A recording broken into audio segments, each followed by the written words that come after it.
She was nobody, a quiet assistant who filed papers and made coffee and kept her eyes down.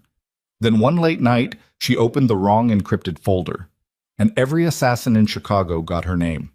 The man who saved her wasn't a hero. He was the most dangerous criminal the city had ever produced. And now she belongs to his world whether she wants to or not. If this story grips you from the first second, hit that like button right now and drop your city in the comments.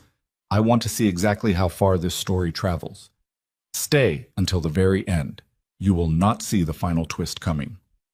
The office tower was the kind of building that made ordinary people feel small on purpose. 42 floors of black glass and polished steel rising out of Chicago's near north side like a monument to everything money could buy and conscience could ignore. The lobby alone cost more to build than most people earned in a lifetime. White marble floors, recessed lighting that never flickered, security desks staffed around the clock by men with earpieces and flat, unreadable eyes. The Hargrove Meridian Corporation occupied floors 20 through 42, and it operated the way all truly powerful companies operated, visibly, loudly, and with one very careful hand always kept hidden. Maris Holloway had worked there for 4 years. She was 31 years old. Brown hair she kept pulled back because loose hair was one more thing to manage, and she had enough to manage already. She wore dark slacks and a gray blazer she'd owned since her second year on the job, and she had precisely the kind of face that people looked past in hallways without meaning to be rude about it. She had learned over years and through no small amount of quiet pain that invisibility was not always a disadvantage. Invisible people heard things. Invisible people were handed access to rooms and systems and filing structures that more prominent employees never got near because no one thought to worry about someone they never really saw. She was the executive assistant to Senior Vice President Gerald Thorne. Gerald was 54, silver-haired, and deeply committed to the performance of competence without the substance of it. He smiled in board meetings and delegated in private and had not drafted a single document with his own hands in at least 2 years. That was Maris's job. The drafting, the scheduling, the cross-referencing of shipping manifests and procurement invoices and interdepartmental logistics reports that came across her desk in waves so relentless she had long since stopped reading them as anything more than columns of numbers requiring organization. She had not planned to stay late on a Thursday in November. The building had mostly emptied by 7. The cleaning crews moved through in staggered rotations, the hum of industrial vacuums rising and fading through the walls like a tide going out. Maris sat at her workstation on the 31st floor with the city spread out behind her through the window, 10,000 lights burning in the dark, indifferent and magnificent. And she was trying to reconcile a discrepancy in a logistics invoice that had been flagging in the system for 3 days without anyone caring enough to fix it.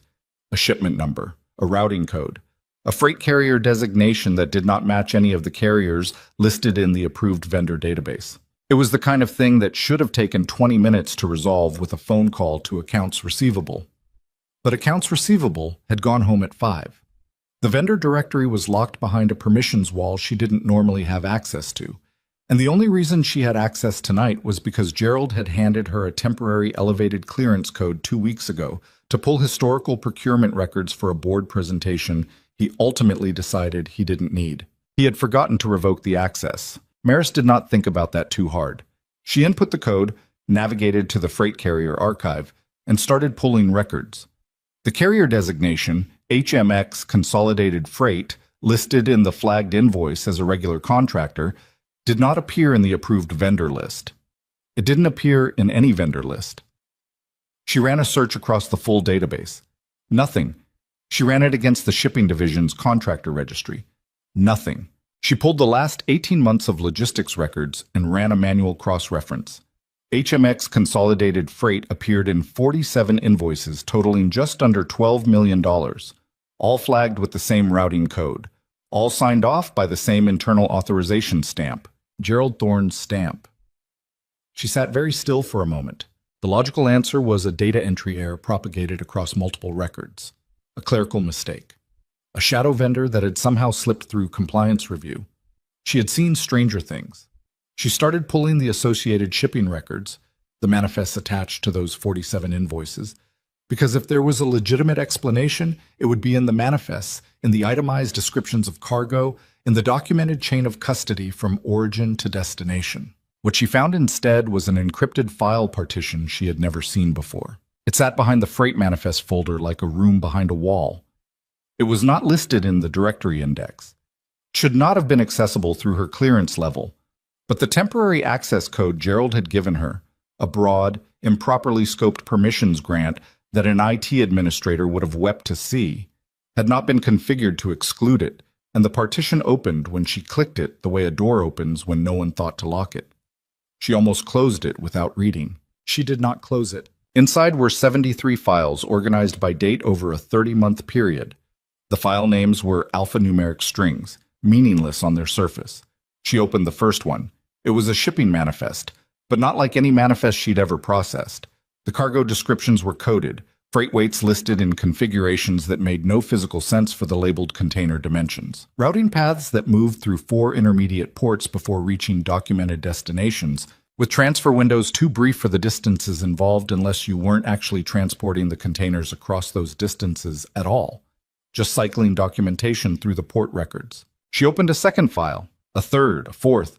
Her hands were very steady. That was the thing about Maris Holloway that people who didn't know her would never have guessed. Under pressure, her hands went steady. Her mind went sharp. She had learned this about herself in a crisis years ago, and she had never known whether to be grateful for it or frightened of what it meant about her. By the 12th file, she understood what she was looking at. By the 20th, she understood the scale of it. The Hargrove Meridian Corporation, one of Chicago's 3 largest logistics and freight management firms, publicly traded, award-winning, charitable foundation having, was running a weapons pipeline. Had been running it for at least 30 months through a ghost carrier network that existed only in documentation, cycling shipments through legitimate commercial freight routes to launder the physical movement of cargo that never appeared in any authorized description. The weight configurations that didn't make sense for labeled containers made perfect sense for equipment. The brief transfer windows at intermediate ports corresponded to documented activity at 3 facilities she recognized from industry publications as formerly operational military surplus processing centers. The final destinations, buried 6 redirections deep in the routing chains, traced to receiving entities that had no public-facing existence at all. She sat in the glow of her monitor in the empty office and felt something very cold move through her chest. Not fear exactly, something older than fear. The recognition of a situation that had already passed the point where recognition did any good. She should close the partition, log out, go home. Forget she'd ever had the access code. She copied the files to a secure external drive instead. It took 11 minutes.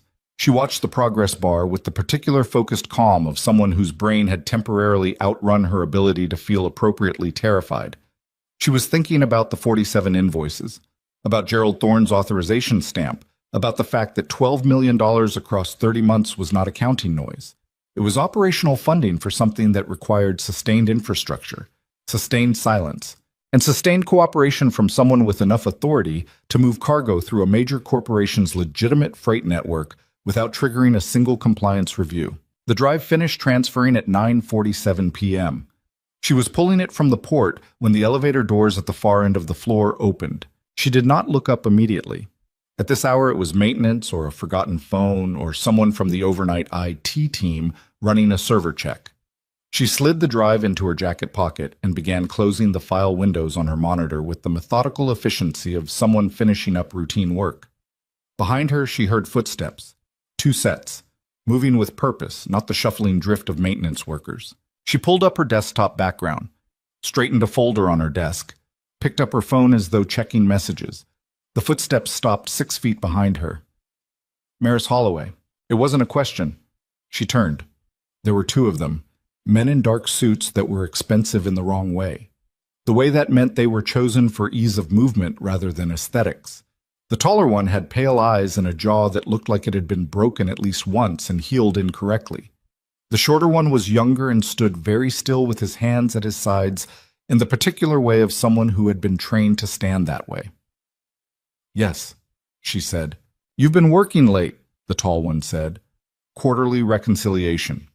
She kept her voice flat, matter of fact. Her heart was doing something to her ribcage that she chose not to acknowledge. "Freight invoicing. Gerald asked for it by Friday." "Gerald?" The tall one looked at his partner. Some exchange happened between them that had no visible component. Mr. Thorne doesn't know you're here tonight.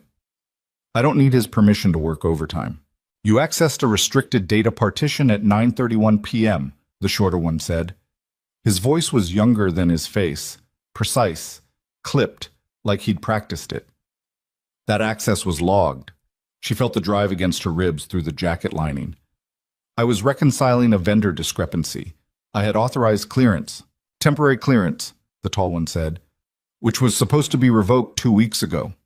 He took a step toward her, not rushing, the unhurried step of someone who has already decided how the next few minutes will go. We're going to need to see your workstation and your bag. Am I being accused of something? We're from corporate security. This is a routine check. Nothing about it was routine, and they knew she knew it. She glanced toward the elevator, 31 floors down to the lobby. 2 men between her and the only exit on this floor unless she used the stairwell, which was accessed through a door 40 feet to her left that she would have to reach before either of them did. She grabbed her bag from the desk in one motion and ran. She heard one of them shout, not a word, just the sharp functional sound of someone redirecting into pursuit, and she hit the stairwell door at full speed, shoulder first, and it slammed open into the concrete shaft, and she was running, taking the stairs 2 at a time down into the building's lower floors, the metal railing cold and slick under her palm, the sound of the door banging open behind her as they followed. 31 floors.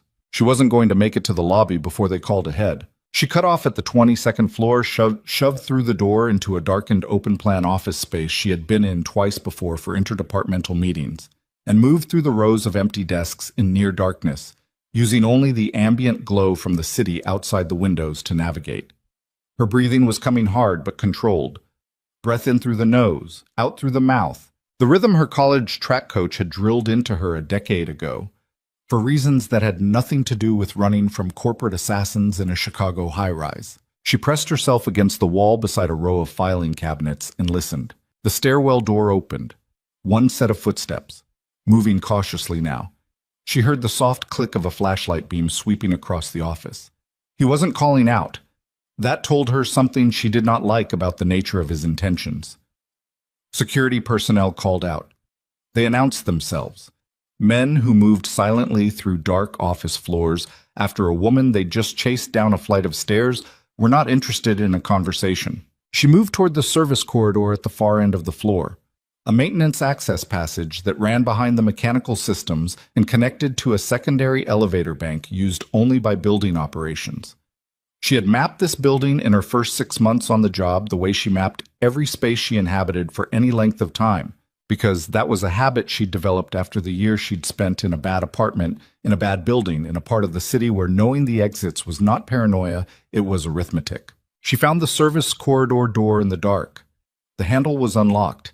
She slipped through and pulled it shut behind her with both hands to avoid noise, and stood in the narrow utility passage with the low thrum of the building's HVAC system all around her and counted to 10. Then she moved toward the service elevator. It was slow, old. She rode it down to the parking structure beneath the building, sub-level 2, where her car was parked in her assigned spot, where there were cameras at every entrance, but the lane cameras had been offline for maintenance since Tuesday, something she knew because she had scheduled the maintenance window herself when IT submitted the service request to Gerald's calendar. The elevator opened into the parking garage, and she stepped out and the smell hit her, oil and concrete and the particular stale cold of underground spaces. And she was already moving toward her car when she saw the third man. He was standing beside her vehicle, not leaning, standing, a different configuration than the 2 upstairs, older, broader, with the patient stillness of someone who has done waiting professionally for a long time. He was not pretending to be anything other than what he was. She stopped.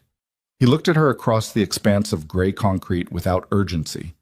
"Ms. Holloway," he said, "we just want the drive." She said nothing. "Hand it over and this is the end of it. You walk out. We forget the access violation. Everyone goes home." Her car was 30 feet to her left. He was between her and the exit ramp. The garage was empty of other people in every direction she could see, and she had been looking because she was always looking. "Who do you work for?" she said. "Hargrove Meridian Security." Try again. Something shifted in his expression. Not anger exactly. Something more like professional regret, the kind that precedes a decision already made. He reached into his jacket. She ran again, not toward the exit ramp, but laterally, into the deeper lanes of the parking structure, past concrete columns and parked vehicles, and toward the far wall where she remembered, because she had noted it on a Thursday 6 months ago when she was parked unusually deep and couldn't find her car. There was a secondary stairwell access door that connected to the building's emergency egress system, the kind of door that was alarmed on the exit side but not the entry side. She heard him behind her, heavier footsteps, faster than she'd expected for his size. And she cut around a concrete column and felt the air move past her shoulder and heard a sound she had never heard outside of television but recognized instantly and comprehensively, a suppressed gunshot and the impact of it against the column a foot from her head. She did not process this in the way she might have expected. Some circuit inside her had tripped that she hadn't known existed. The world narrowed to the next 3 seconds. Column, lane, column, emergency door. She hit the emergency door at full speed, slammed through it, and the alarm shrieked to life behind her. But she was already in the stairwell and moving up, not down, because down was the building's lowest level and a dead end, and up brought her back to the underground connector passage that linked this tower to the adjacent parking complex through a maintenance walkway she had used exactly once, on a rainy afternoon 2 years ago when she'd been running late for a meeting in the next building and hadn't wanted to go outside. The alarm was still screaming. She could hear him in the stairwell below her. She came out of the stairwell on sublevel 1 and hit the maintenance walkway at a dead sprint, and ran through 50 feet of concrete tunnel with flickering fluorescent light overhead, and came out into the adjacent parking structure. The Meridian West Annex, older, half-empty, no card access required for pedestrian entry, and stopped running because running in an adjacent building after an alarm was a way to be remembered. She walked, quickly, steadily, to the pedestrian exit. Outside it was November and the wind off the lake cut straight through her jacket, and she turned north and kept moving and pulled out her phone and stared at it. Who did you call when you had evidence that a major corporation was running weapons through its freight network, and the men trying to retrieve that evidence had just tried to shoot you in a parking garage? She did not call the police. She had reasons for that. She hadn't fully articulated even to herself, reasons that lived in the part of her brain that processed things like how quickly those men had been mobilized, how cleanly they had accessed her workstation logs, how certain they had been, how arranged everything about the encounter had felt. Whatever she had stepped into had tentacles she couldn't see. The police in this city were not a monolith. Some of them could be trusted. Identifying which ones from a standing start in the middle of the night with 3 armed men behind her was not a calculation she was willing to make on faith. She walked 4 blocks north and ducked into the recessed doorway of a closed restaurant and pressed herself into the shadow and tried to think. The drive was still in her jacket pocket. Whatever was on it, and she had seen enough to understand what was on it, was the only piece of leverage she had. It was also the reason those men would not stop looking for her. Her phone buzzed. Unknown number. She stared at it for 2 seconds, then answered. Ms. Holloway. A man's voice. Quiet. Very composed. Not the voice of either of the 2 upstairs or the one in the garage. Deeper. With an accent she couldn't quite place. American, but polished in a way that suggested the polish was intentional. You've had an interesting evening. She said nothing. The men who were sent for you are not the last of what's coming, the voice said. You need to not be where you are. There's a black SUV at the corner of Wabash in Illinois. It will be there for 4 minutes. After that, it will leave, and I cannot guarantee your safety beyond the next half hour. Who is this? Someone who has a significant interest in those files not falling into the wrong hands. A pause.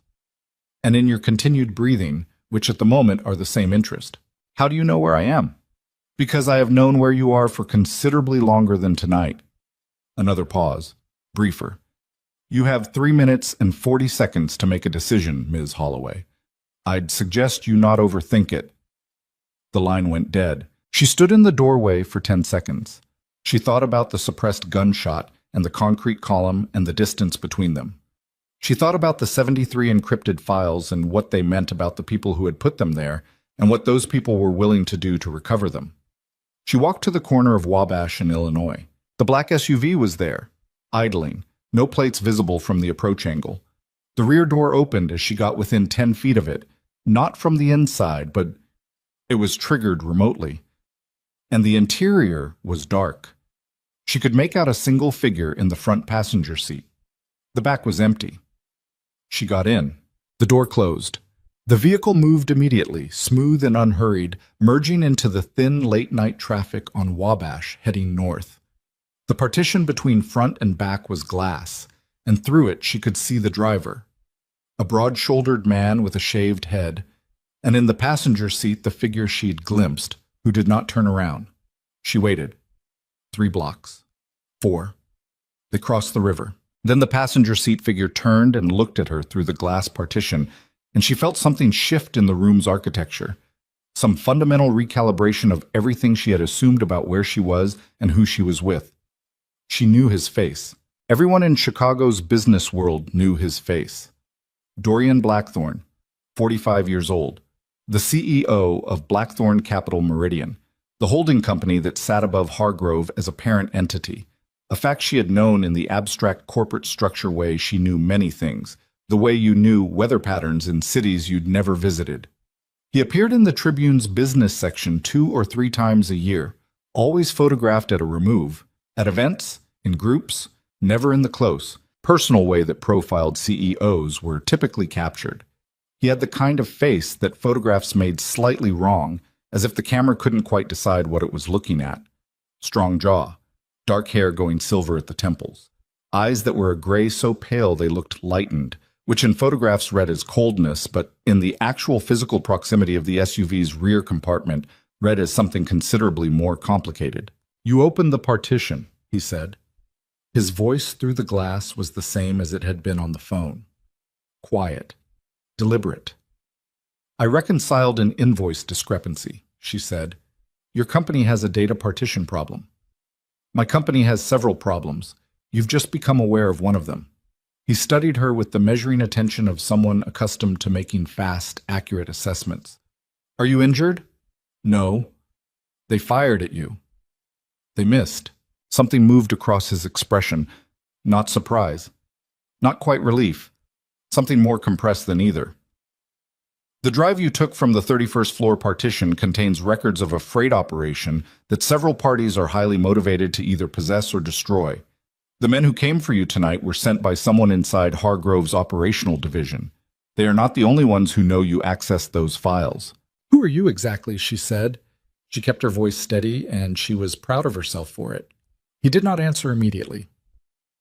The city moved past the windows, empty storefronts and lit intersections and the high geometric shapes of mid-rise buildings against the dark sky. The SUV was heading toward the Gold Coast. "I own the building you work in," he said finally. "The company that signs your paycheck, the freight contracts in that partition, and a number of other things that are not publicly documented." He paused. "Someone within the organization I own has been selling information about those other things to a competitor. The encrypted partition you found is evidence of that arrangement. The people who came for you tonight are trying to contain a leak that has already done significant damage." She turned this over. "You're saying someone inside your organization set this up?" "Yes." "And you're saying the 47 invoices and the $12 million are a shadow operation that was running without my authorization?" His voice stayed level, but something underneath it shifted. "Someone used my infrastructure, my clearances, and my company's legitimate freight network to build a pipeline to a rival. What you found tonight is the evidence of that betrayal." She looked at him. "Why are you telling me this?" "Because you are currently the only person outside my immediate circle who has seen those files, and because whoever sent those men to your workstation has resources inside this corporation that I have not yet fully mapped. You are not safe returning to your apartment. You are not safe contacting anyone through your current phone, and you are not safe until I understand the full scope of what that partition contains, which I have not yet been able to access because the encryption schema was constructed by someone who knew my standard decryption protocols and built around them." She felt the drive in her pocket again. "You want me to help you decrypt your own files?" "I want you to stay alive," he said. "The decryption would be a secondary benefit." He held her gaze through the glass partition for a moment that lasted longer than it should have. "You ran 2 floors, found a maintenance corridor, used a building access point from memory, triggered an emergency alarm as a diversion, and crossed to an adjacent structure without a map, all in the dark, in the middle of a pursuit by armed men. "I pay attention to buildings," she said. "I know. I've been paying attention to you for some time, Ms. Holloway, longer than you would find comfortable." A pause. "There will be time for you to be angry about that. Not tonight." The SUV turned off the main boulevard onto a narrower residential street, and she saw ahead of them the approach to a building she recognized, a converted Beaux-Arts tower near the lakefront that had been extensively renovated into private residential units sometime in the last decade. The exterior was discreet in the way of buildings that housed people who could afford to be discreet. "Where are we going?" she said. "Somewhere I can guarantee your safety while my team works." "Your penthouse." He did not seem surprised that she'd deduced it. "Yes." She stared at the building as they approached. Every rational calculation she had available to her in this moment said the same thing.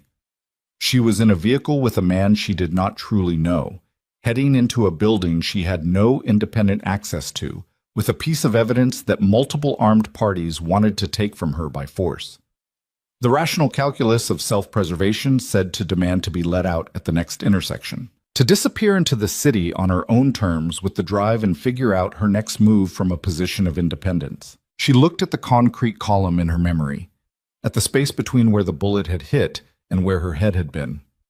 She stayed in the SUV. The building's underground entrance was gated, a heavy steel barrier that retracted automatically as they approached, triggered by something in the vehicle's system. The driver pulled them into a private elevator lobby that was entirely separated from the building's main residential infrastructure. The elevator that met them had no floor buttons, just a biometric panel that the driver used without ceremony. Maris stepped into the elevator and felt the city fall away beneath her as it rose. Dorian stood beside her in the confined space without speaking. Up close, he was taller than she'd registered from photographs.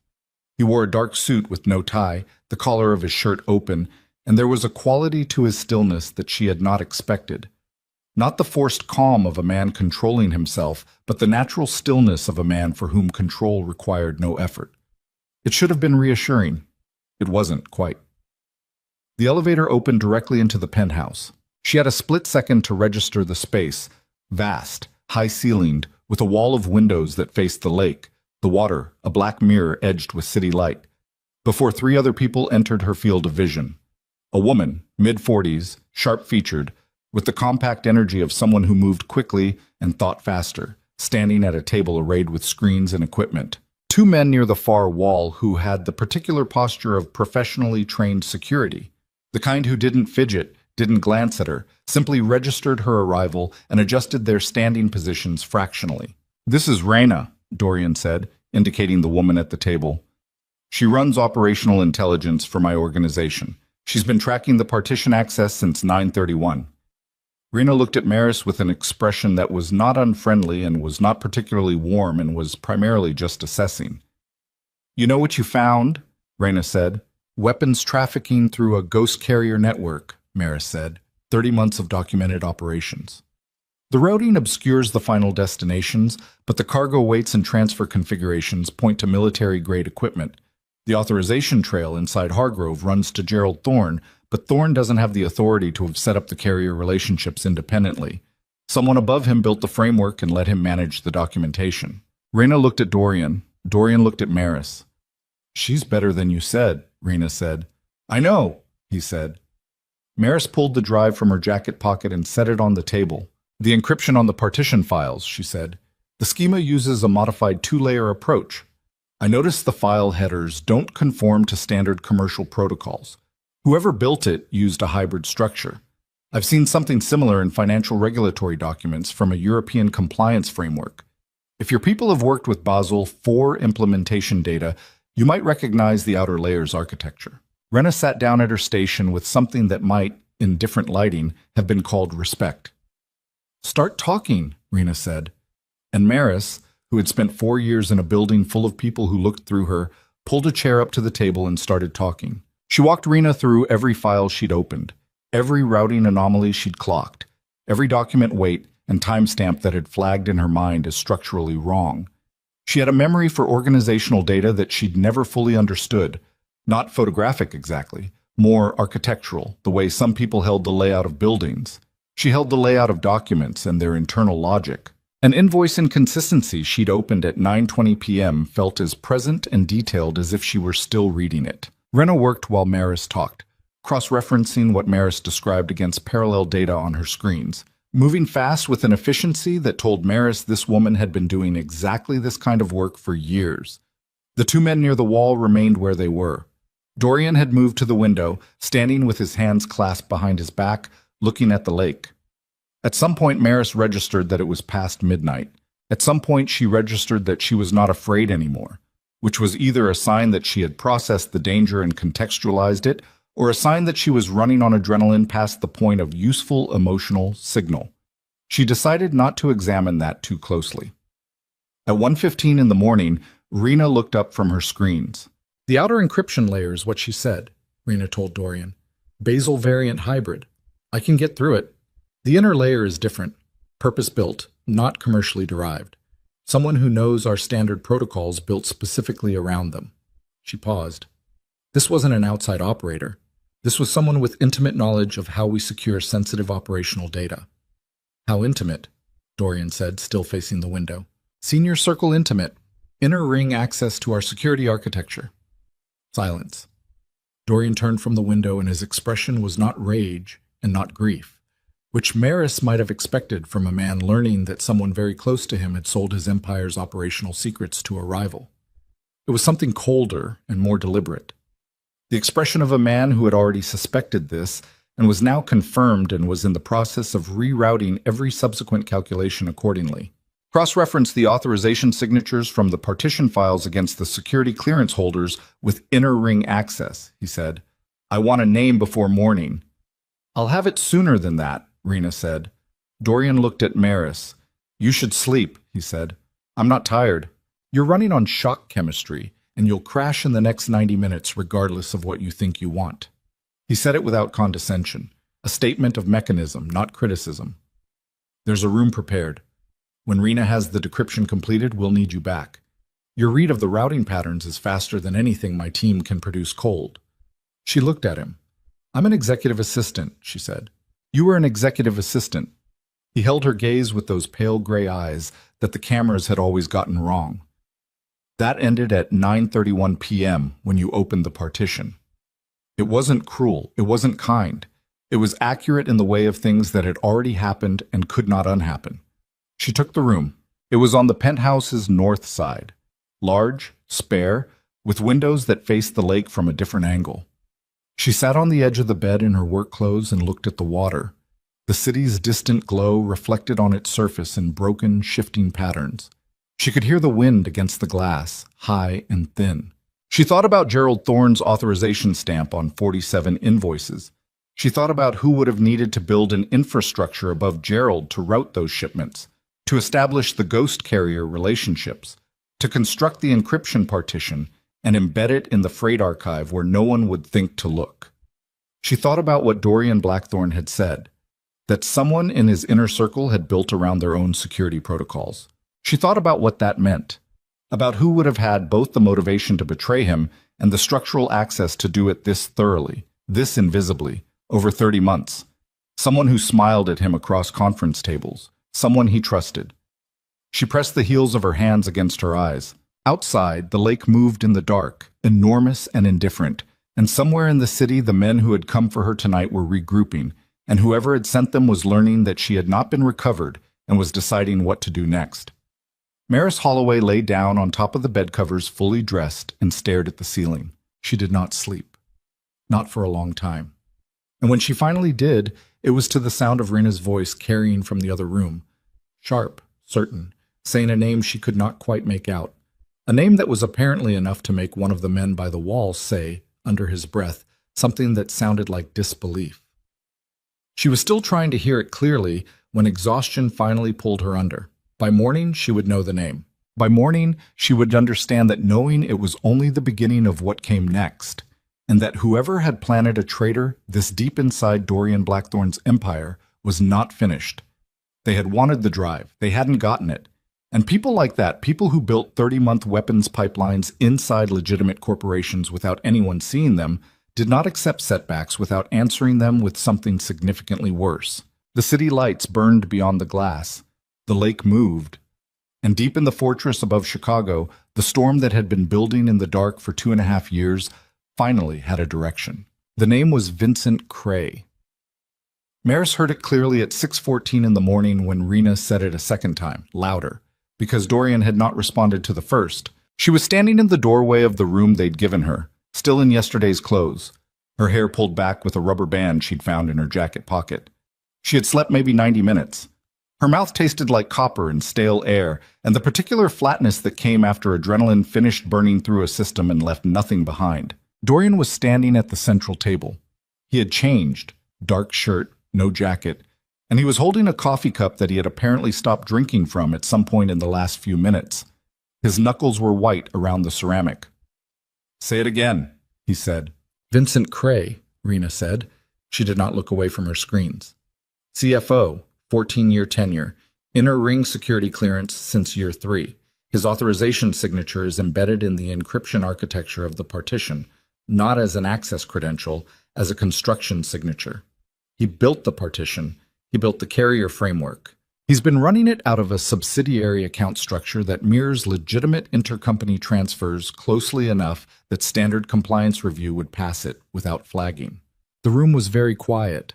One of the men near the wall, the taller one, who Maris had learned overnight was named Garrett, shifted his weight almost imperceptibly. The other one, younger, named Cole, did not move at all, but something in his face tightened. Dorian set the coffee cup down on the table with controlled precision. "Vincent," he said. Not a question, not an exclamation, just the name, said in the voice of someone sorting through the implications of a thing they will never fully stop being surprised by. 14 years, Maris said from the doorway. Everyone looked at her. She walked into the room. 14 years of access, of trust building, of learning your security architecture from the inside. She moved to the table and looked at Rena's screens. This wasn't opportunistic. The framework is too clean.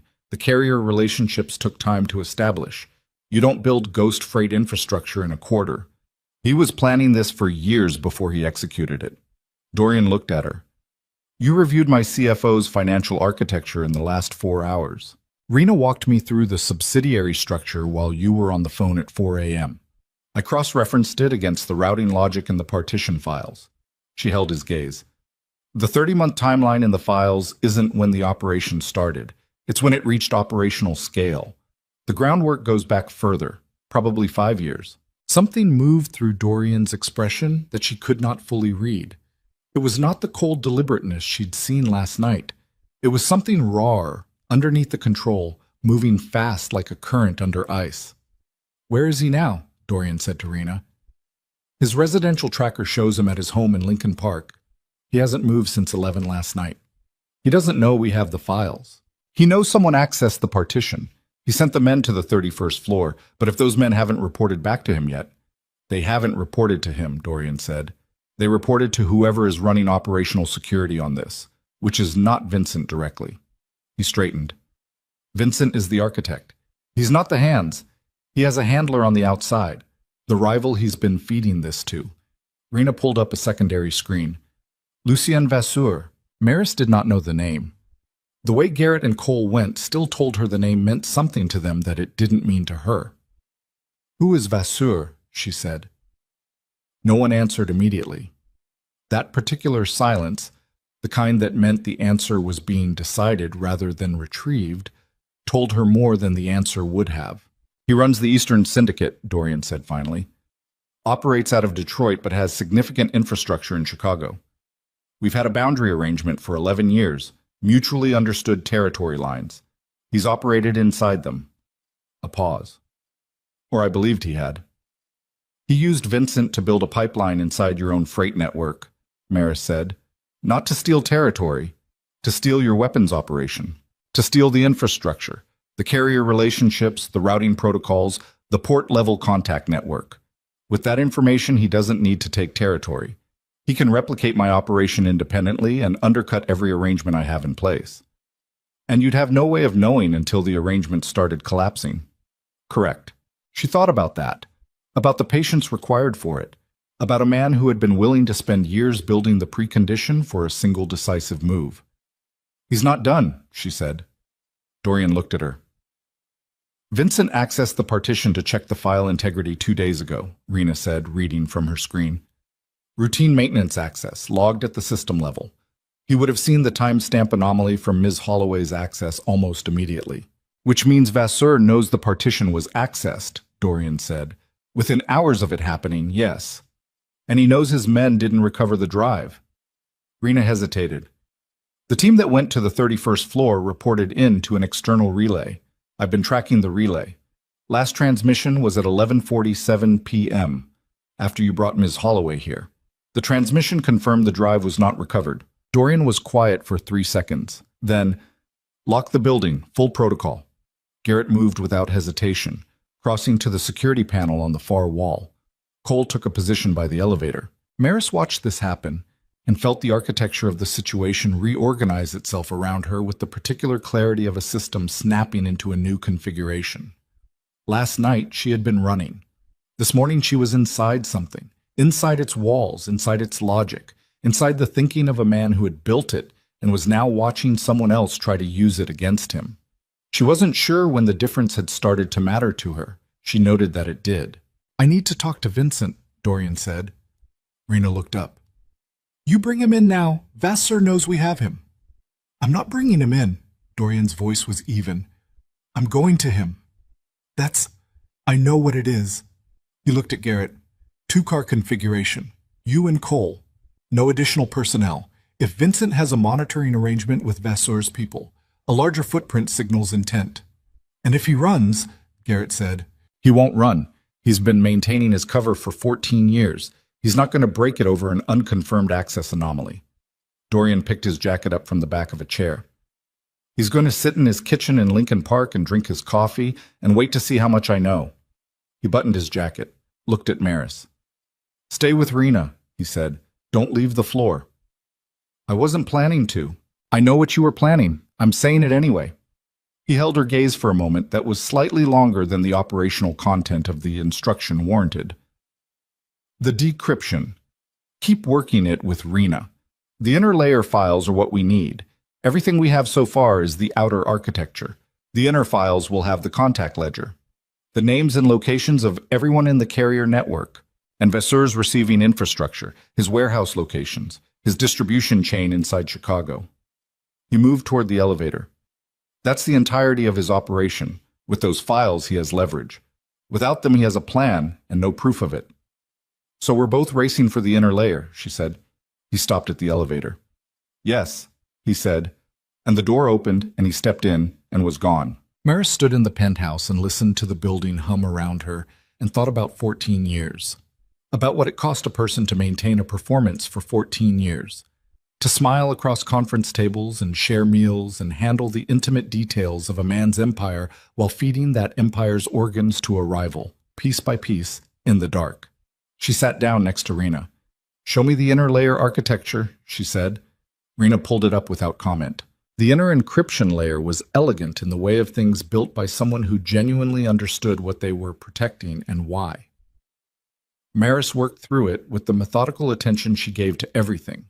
Not fast, but accurate, cross-referencing the structural patterns against her memory of the European compliance framework she'd flagged last night, looking for the seams in the logic where a modified commercial encryption structure met a custom-built one.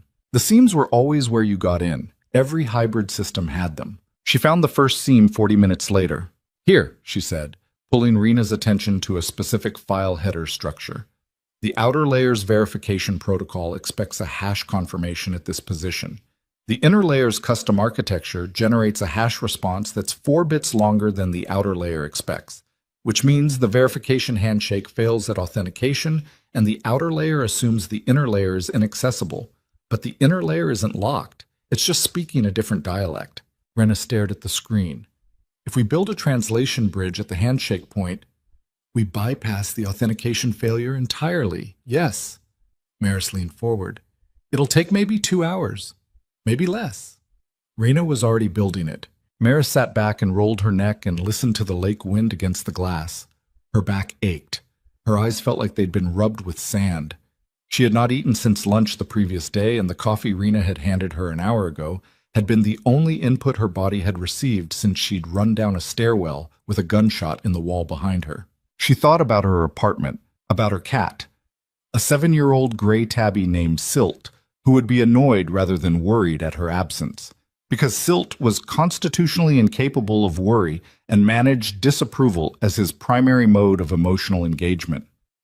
She thought about her mother in Rockford, who called every Sunday and who Maris told nothing true to in those calls, not because she was dishonest, but because her mother was a nervous woman and there was nothing to be gained by translating Maris's life into terms that would frighten her. She thought about Dorian Blackthorne, currently in a car heading toward a man who had spent 14 years betraying him, and she thought about what that conversation was going to look like. Her phone buzzed. She'd turned it off last night per Rena's instruction, then back on an hour ago when Rena confirmed the number was clean. The incoming message was from an unknown number, and it said, "He knows you're there. Leave now." She held the phone very still. Rena. Rena looked over, read the message on the screen Maris angled toward her, and her expression changed in a way that was not quite fear, but was the thing that lived adjacent to it in people who were professionally trained not to show fear. "That's not from our people," Rena said. "Obviously." "The number?" Rena pulled up a trace tool. "Relay chain. Give me a minute." "We may not have a minute," Maris said. She turned the message over in her mind. "He knows you're there, not Dorian, not Garrett. He. Vasseur." Vasseur knew she was in the penthouse, which meant the penetration of Dorian's organization was not limited to Vincent Cray's architecture. There was an active intelligence feed running into Vasseur's operation from somewhere currently inside these walls, or connected to them. "The building security team," she said. Rena's head came up. "Full protocol lockdown," Maris said. "Dorian called it. How many people executed it?" "Garrett ran the panel. The external protocols route to the building security desk." "Who's on the building security desk?" Rena's face went very still. "Night shift rotation," Rena said. "I don't have the roster memorized." "Who assigns the night shift rotation?" A pause. "Vincent's administrative division." They looked at each other across the table. "Call Dorian," Maris said. Rena was already reaching for her earpiece. She got nothing. She tried twice, then said quietly and precisely, "He's not picking up." She tried Garrett. Same result. "The relay is clean on our end. They're either in a dead zone or they were expected," Maris said. She stood up from the table. Her mind was running the architecture of the building from memory. The penthouse floor plan, as she had registered it last night and this morning, the elevator access, the stairwell configuration, the position of the security panel Garrett had engaged, the sightlines from the windows. The lockdown that Dorian had ordered had closed the building's external access points. It had not closed the building's internal access points. If someone on the security desk had been feeding information to Vasseur's network, they could open internal pathways without triggering the external lockdown protocols. They could route personnel through the building's service infrastructure, the same service infrastructure that Maris had used last night to escape the 31st floor. She knew this building's bones. So did whoever had planted someone on the security desk. "How many exits from this floor?" she said. "Elevator and the emergency stair on the east side," Rena said. She had a weapon in her hand, a compact sidearm she had produced from somewhere on her person with the practiced speed of someone who kept it accessible rather than stored. "We have maybe 4 minutes before—" The emergency stair door on the east side of the penthouse opened, not with a crash, not with a shout, with the quiet, purposeful sound of a well-maintained door on good hinges, operated by someone who was in no hurry because they were not expecting resistance. The first man through it was large, moving low, with a rifle configuration that was too military for a security guard and not military enough for a special operations soldier, the middle space of well-paid private personnel. He cleared the door frame and moved left to create a lane, the way you did it when more people were coming through behind you. Rena fired twice, clean and fast.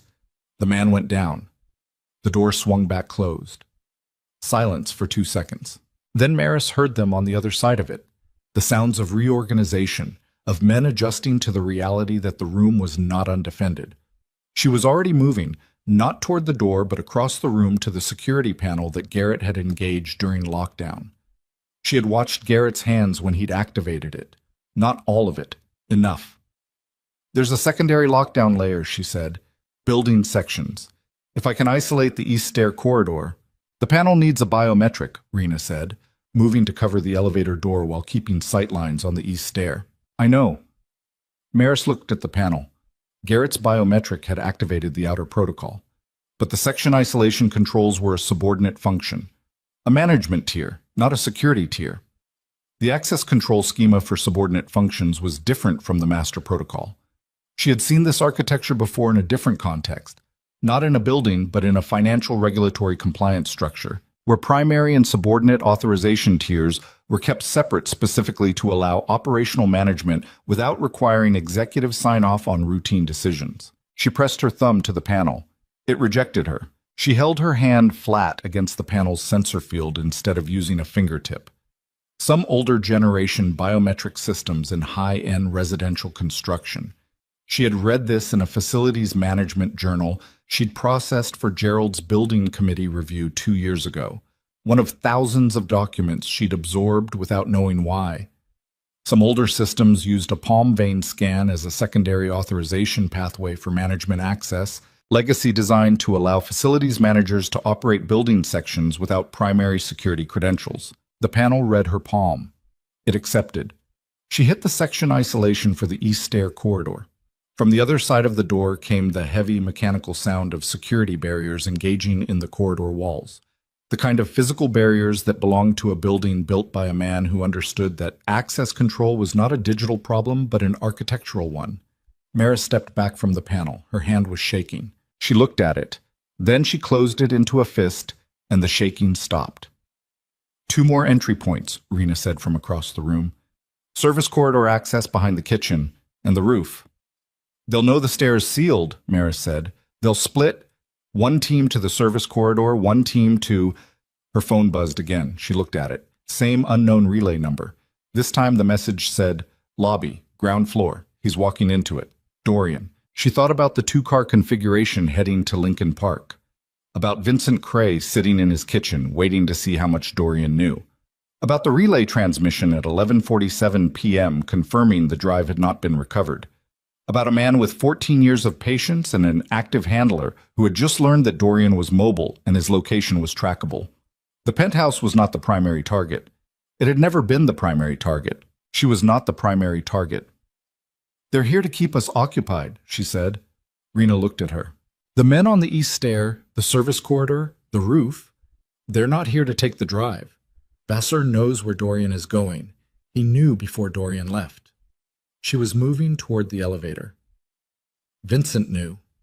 He knew Dorian was coming, and he called it in, and now there's a team waiting at the lobby of his building in Lincoln Park, and Dorian is walking into it without knowing the penetration runs deeper than the security desk. You can't go out there, Rena said. I'm not going out there.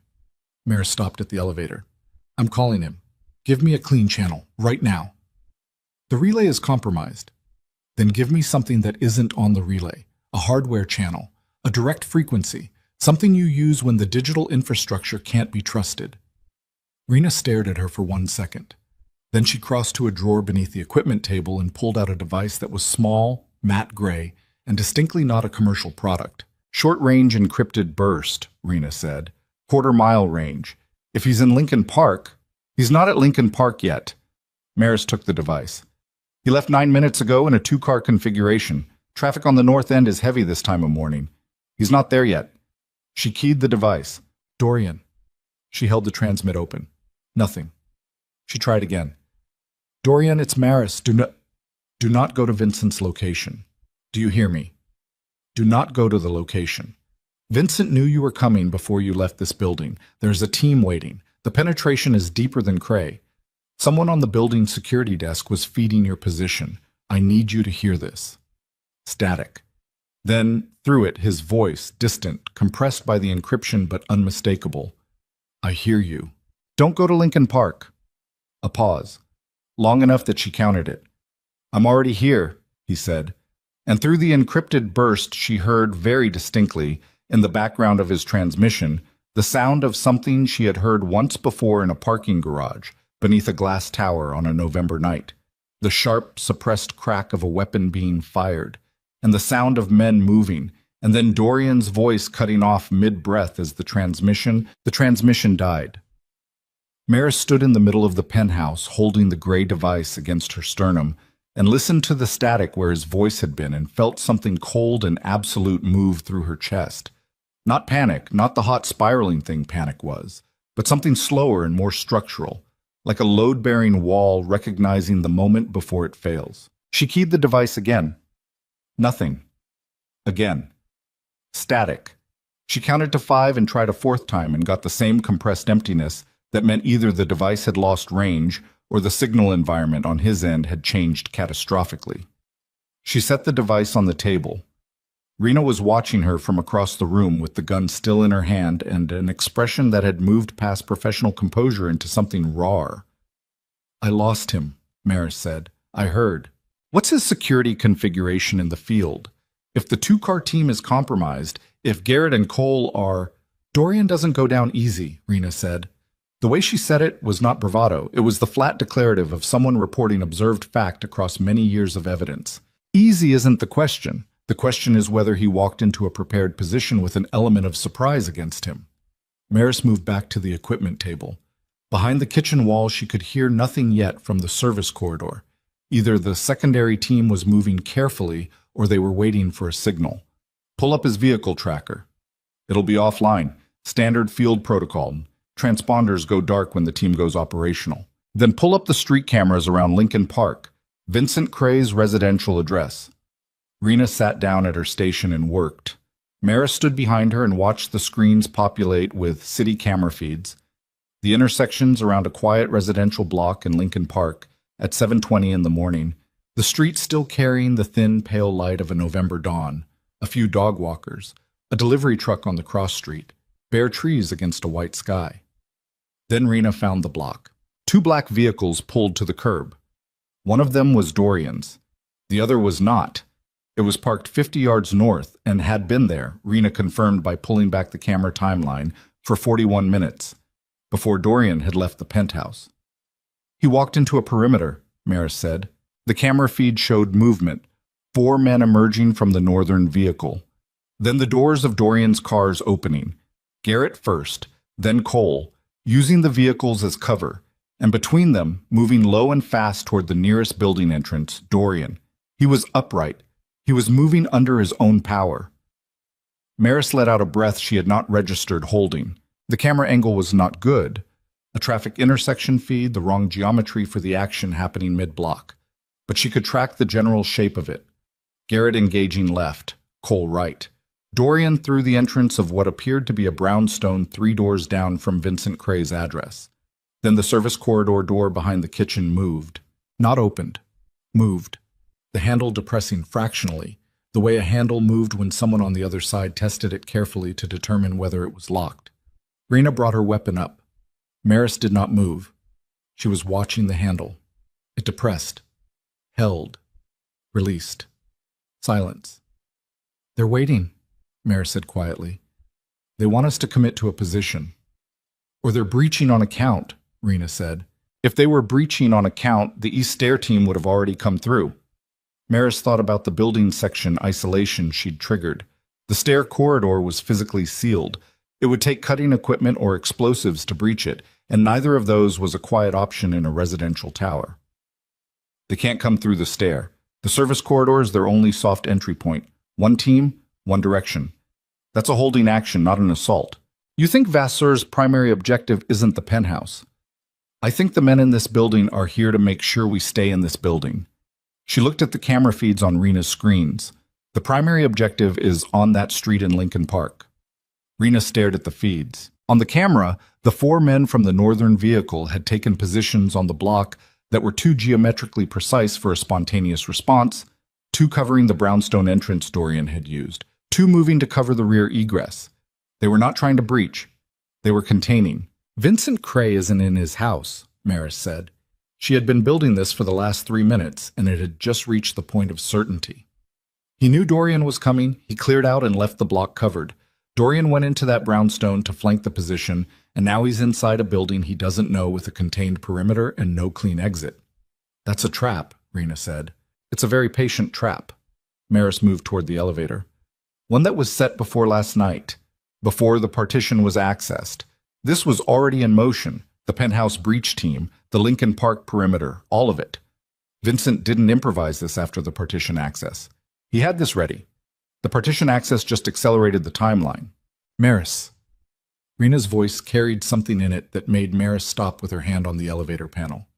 If this was pre-built, if Vincent had this prepared, then Vasseur already has what he needs from the inner layer files. Maris turned. Say that again. The inner layer files, the contact ledger, the receiving infrastructure, the distribution chain. Rena's face was very still. Vincent built the partition. He built the encryption. He also built the inner layer's content. She looked at her screens. He didn't need us to decrypt it. He's been running that operation for 30 months. He already has every name, every location, every arrangement in that ledger. He doesn't need the files. He was never trying to get the files back. The room reorganized itself again. He was trying to get the drive back because... Maris stopped. Because it's evidence, Rena said. The only documented proof that ties the operation to Hargrove's freight infrastructure. Without the drive, without those files, there's no evidence trail that leads back through the corporation to Dorian. The weapons operation could be restarted under different infrastructure with no legal exposure. And with Dorian contained or eliminated, there's no one left to pursue it. Rena's voice had gone very quiet. This was never about stopping the leak. It was about clearing the board. Vincent hands Vasseur the Chicago operation. Vasseur eliminates Dorian, and the entire thing gets rebuilt from scratch under Vasseur's control. Maris stood very still in the middle of the penthouse and let the full geometry of it settle into place. 14 years. Not of patience, of construction. Vincent Cray had spent 14 years not merely feeding information to a rival, but building the precise conditions under which that rival could execute a complete takeover. Organizational, operational, personal. The weapons pipeline was not the goal. It was the leverage that made the goal achievable. She pressed the elevator button. You can't go out there, Rena said again. I'm not going to Lincoln Park. Maris looked at her. I'm going to Vincent. Vincent is not in Lincoln Park. He cleared out of his house before Dorian arrived, which means he had somewhere to go. He's not running. He's managing. He's watching this play out from somewhere he controls. She held Rena's gaze. Where does Vincent Cray go when he needs to manage something off-book? Rena was quiet for 3 seconds. He has a secondary office, she said slowly, not listed under his name. It's in the West Loop, a private suite inside a commercial building that we identified in the subsidiary account structure 3 months ago, but couldn't connect to him directly.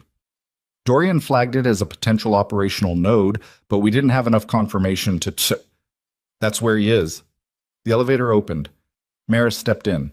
Address. Maris? Rena's voice sharpened. You walk in there alone. I'm not walking in there to confront him. I'm walking in there because he doesn't know what I look like. She held the elevator door.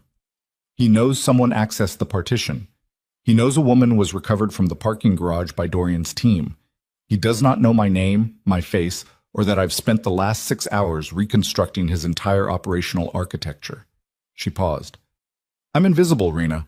I've been invisible my entire career. Tonight, that's the only weapon I have. Rena stared at her. Then she picked up a pen and wrote an address on the back of a printed page and crossed the room and held it out. Service exit from the building, Rena said. Sublevel 3. It connects to the adjacent building's parking structure. There's a vehicle registered to a corporate entity that doesn't trace back to Dorian. Keys are in the console. She held Maris's gaze.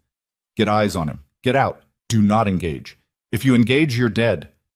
Maris took the address. Keep trying, Dorian, she said. I won't stop. She went down. The city in November at 7:30 in the morning was gray and purposeful. People moving on the sidewalks with the compressed energy of a place that ran continuously and impersonally. The lake wind cutting east to west across the cross streets with the particular sharpness that Chicago saved for days that were not cold enough to justify stopping, but too cold to ignore. Maris drove the corporate vehicle, a dark sedan, 3 years old, aggressively ordinary, through the morning traffic and kept her breathing even, and did not think about the suppressed gunshot she had heard through the encrypted burst transmission, because thinking about it did not help her, and arriving at the West Loop address, intact, did.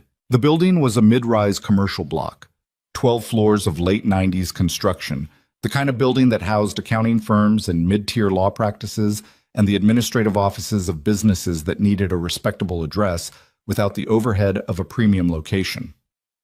She parked on the cross street and sat in the car and looked at the building's entrance for 3 minutes. No visible security beyond the standard lobby desk.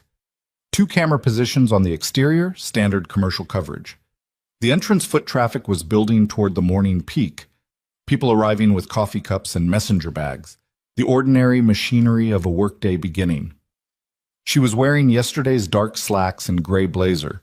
She looked like someone arriving for a meeting. She walked in.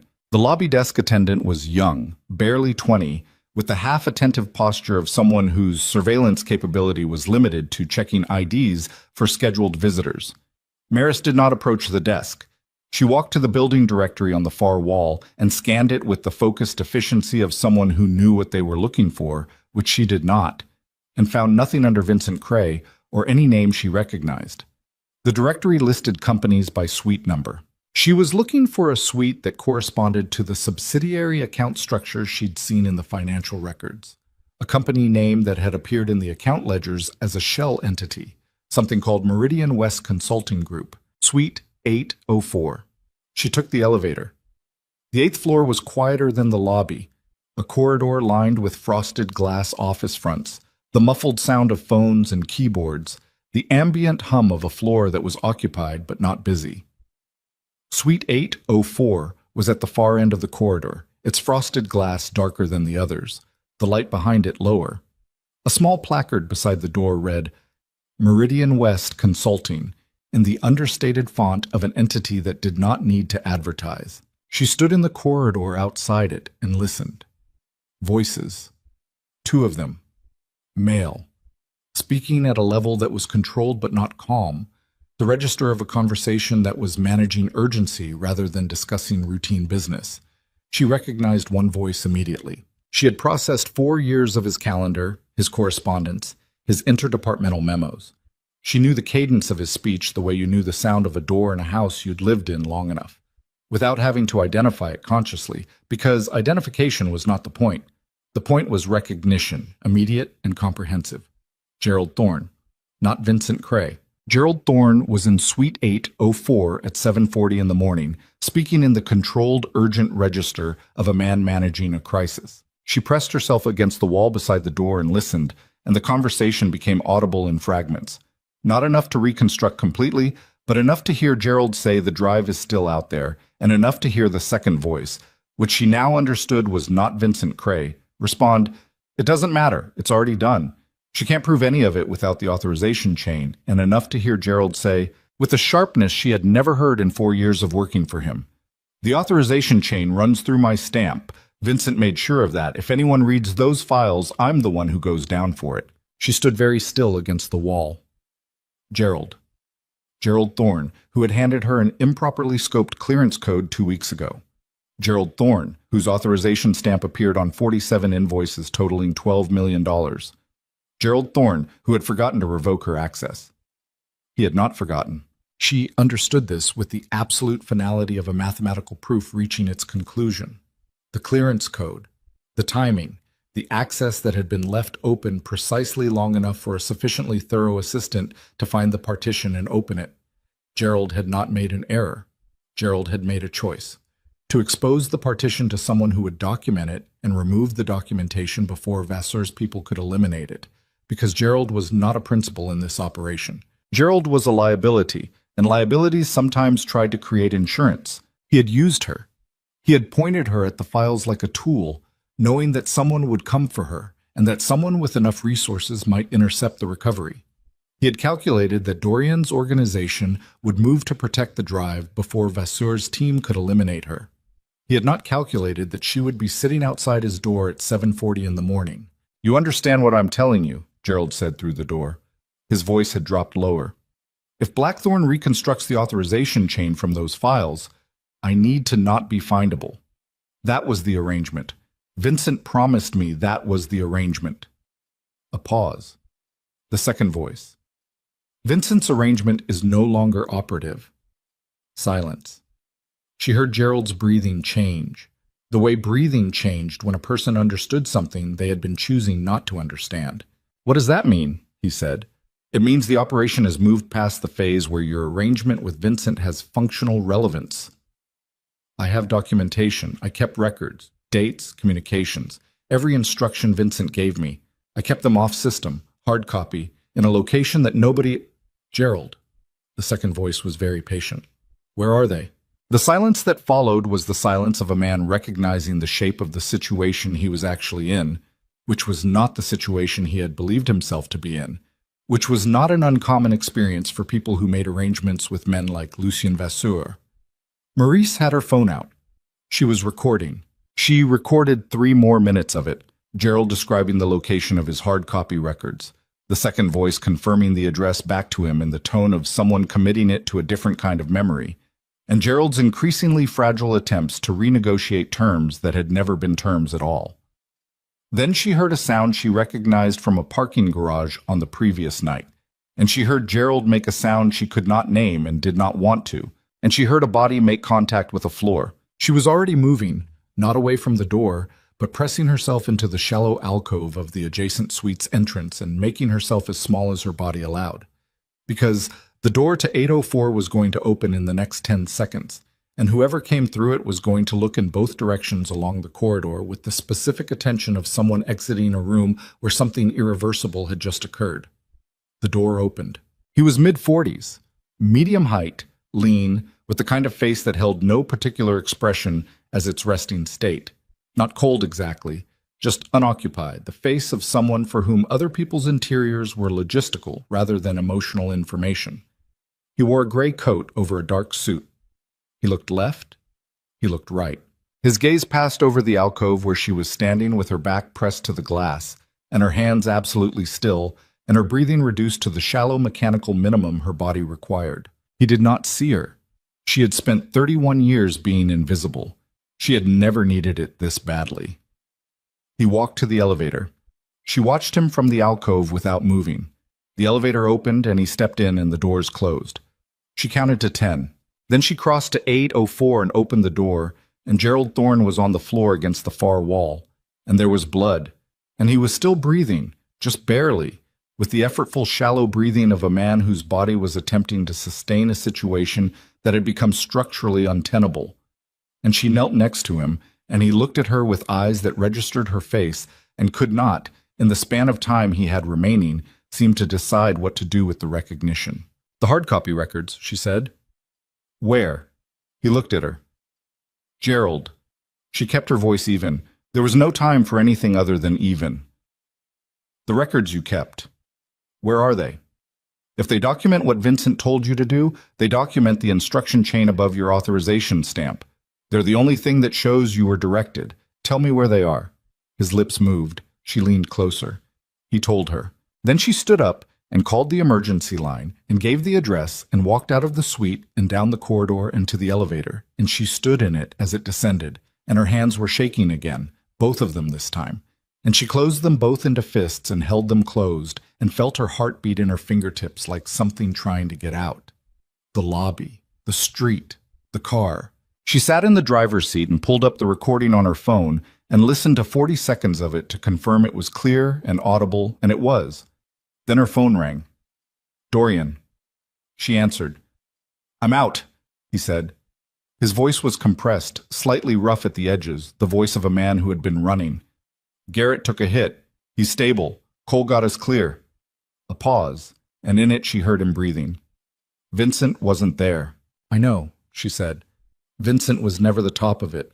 He was the architect, but he wasn't the principal.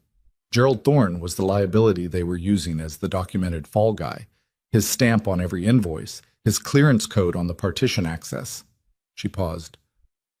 "Gerald is down. West Loop, I called it in." Silence on the line. "You went to the West Loop," he said. "I found the secondary suite, Meridian West Consulting, Suite 804. Another silence, different from the first. "You went alone," he said. I was invisible. She started the car. I have a recording of Gerald's conversation with one of Vasseur's men. He gave up the location of his hard copy records, the off-system documentation of every instruction Vincent gave him.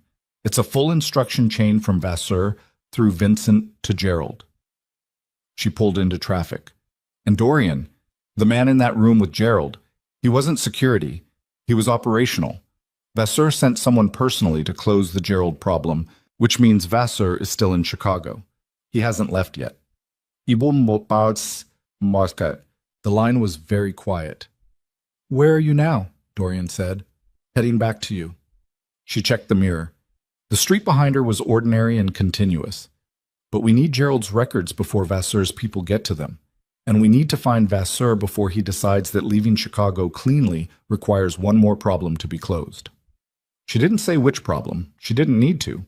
I know, Dorian said, and the way he said it, quiet, certain, with something underneath it that was not coldness, but was the thing that existed in a man when coldness was no longer sufficient, told her that he understood exactly what she had not said, and that the final phase of everything that had been set in motion the previous night at 9:31 p.m. in an empty office above a black glass tower was already beginning, whether either of them was ready for it or not. Gerald's hard copy records were in a safety deposit box at a private vault facility in River North.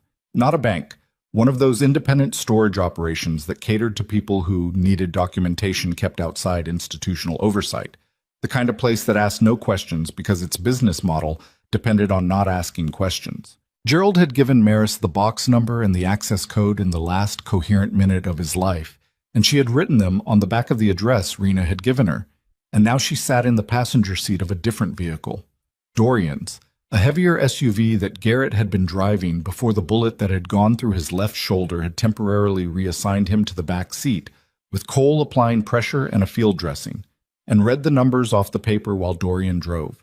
He drove the way he did everything else, without apparent urgency, with complete control.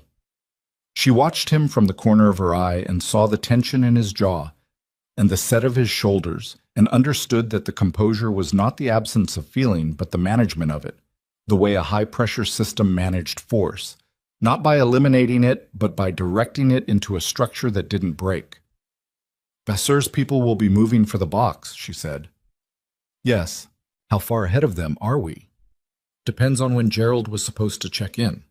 He took a turn without slowing, smooth and certain. If he had a scheduled contact time this morning, they know he's missed it. If the man in the suite reported back immediately, he moved fast. He wasn't covering his exit. Then we have maybe 20 minutes. He glanced at her. 1 second, no more. You're steady. I'm functional, she said. There's a difference. He looked back at the road. Yes, he said. There is. The vault facility was on a side street 2 blocks off Michigan Avenue, a narrow storefront with reinforced glass and a single entry camera and the kind of understated signage that announced itself only to people who already knew it was there. Dorian parked on the cross street. In the back seat, Garrett said he was fine in the tone of a man who was in significant pain and had decided that acknowledging it was not currently useful. Stay, Dorian told him. You're bleeding through the dressing. Stay. He looked at Cole. With him. Cole nodded once. Dorian and Maris went in together. The interior was small and climate-controlled, with the hushed quality of spaces designed to feel permanent. A single clerk behind a desk. Male, 50s, with the professionally incurious expression of someone who had built a career on seeing nothing. Maris gave the box number, gave the code.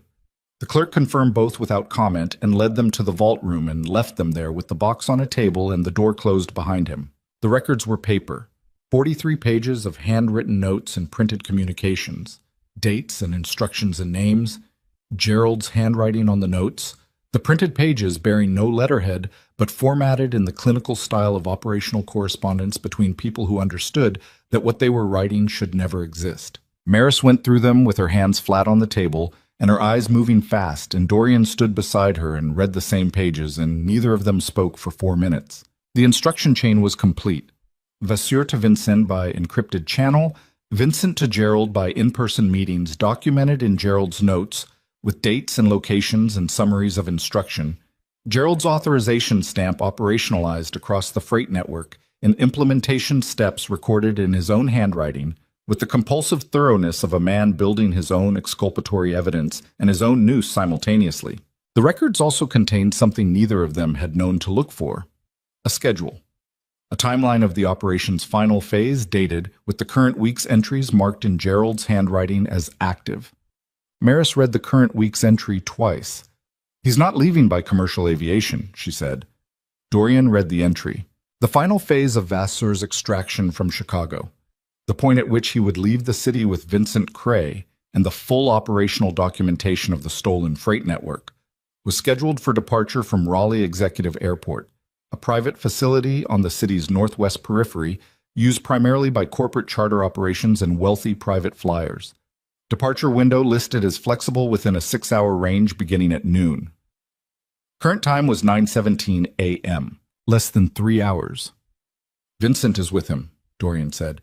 Gerald's notes say the extraction was a 2-person departure: Vasseur and Vincent. The rest of Vasseur's Chicago personnel were being peeled out over the preceding 48 hours through separate channels. She looked at the page. Most of them are already gone. The people who came to the penthouse this morning were the rear guard. He was already leaving when this started. He set the board up, ensured the endgame was in motion, and the attacks on us this morning were the last operational step before departure. She straightened. He was never planning to stick around to watch it finish. Dorian was quiet for 2 seconds. Then he took the records from the table, all 43 pages, and put them inside his jacket.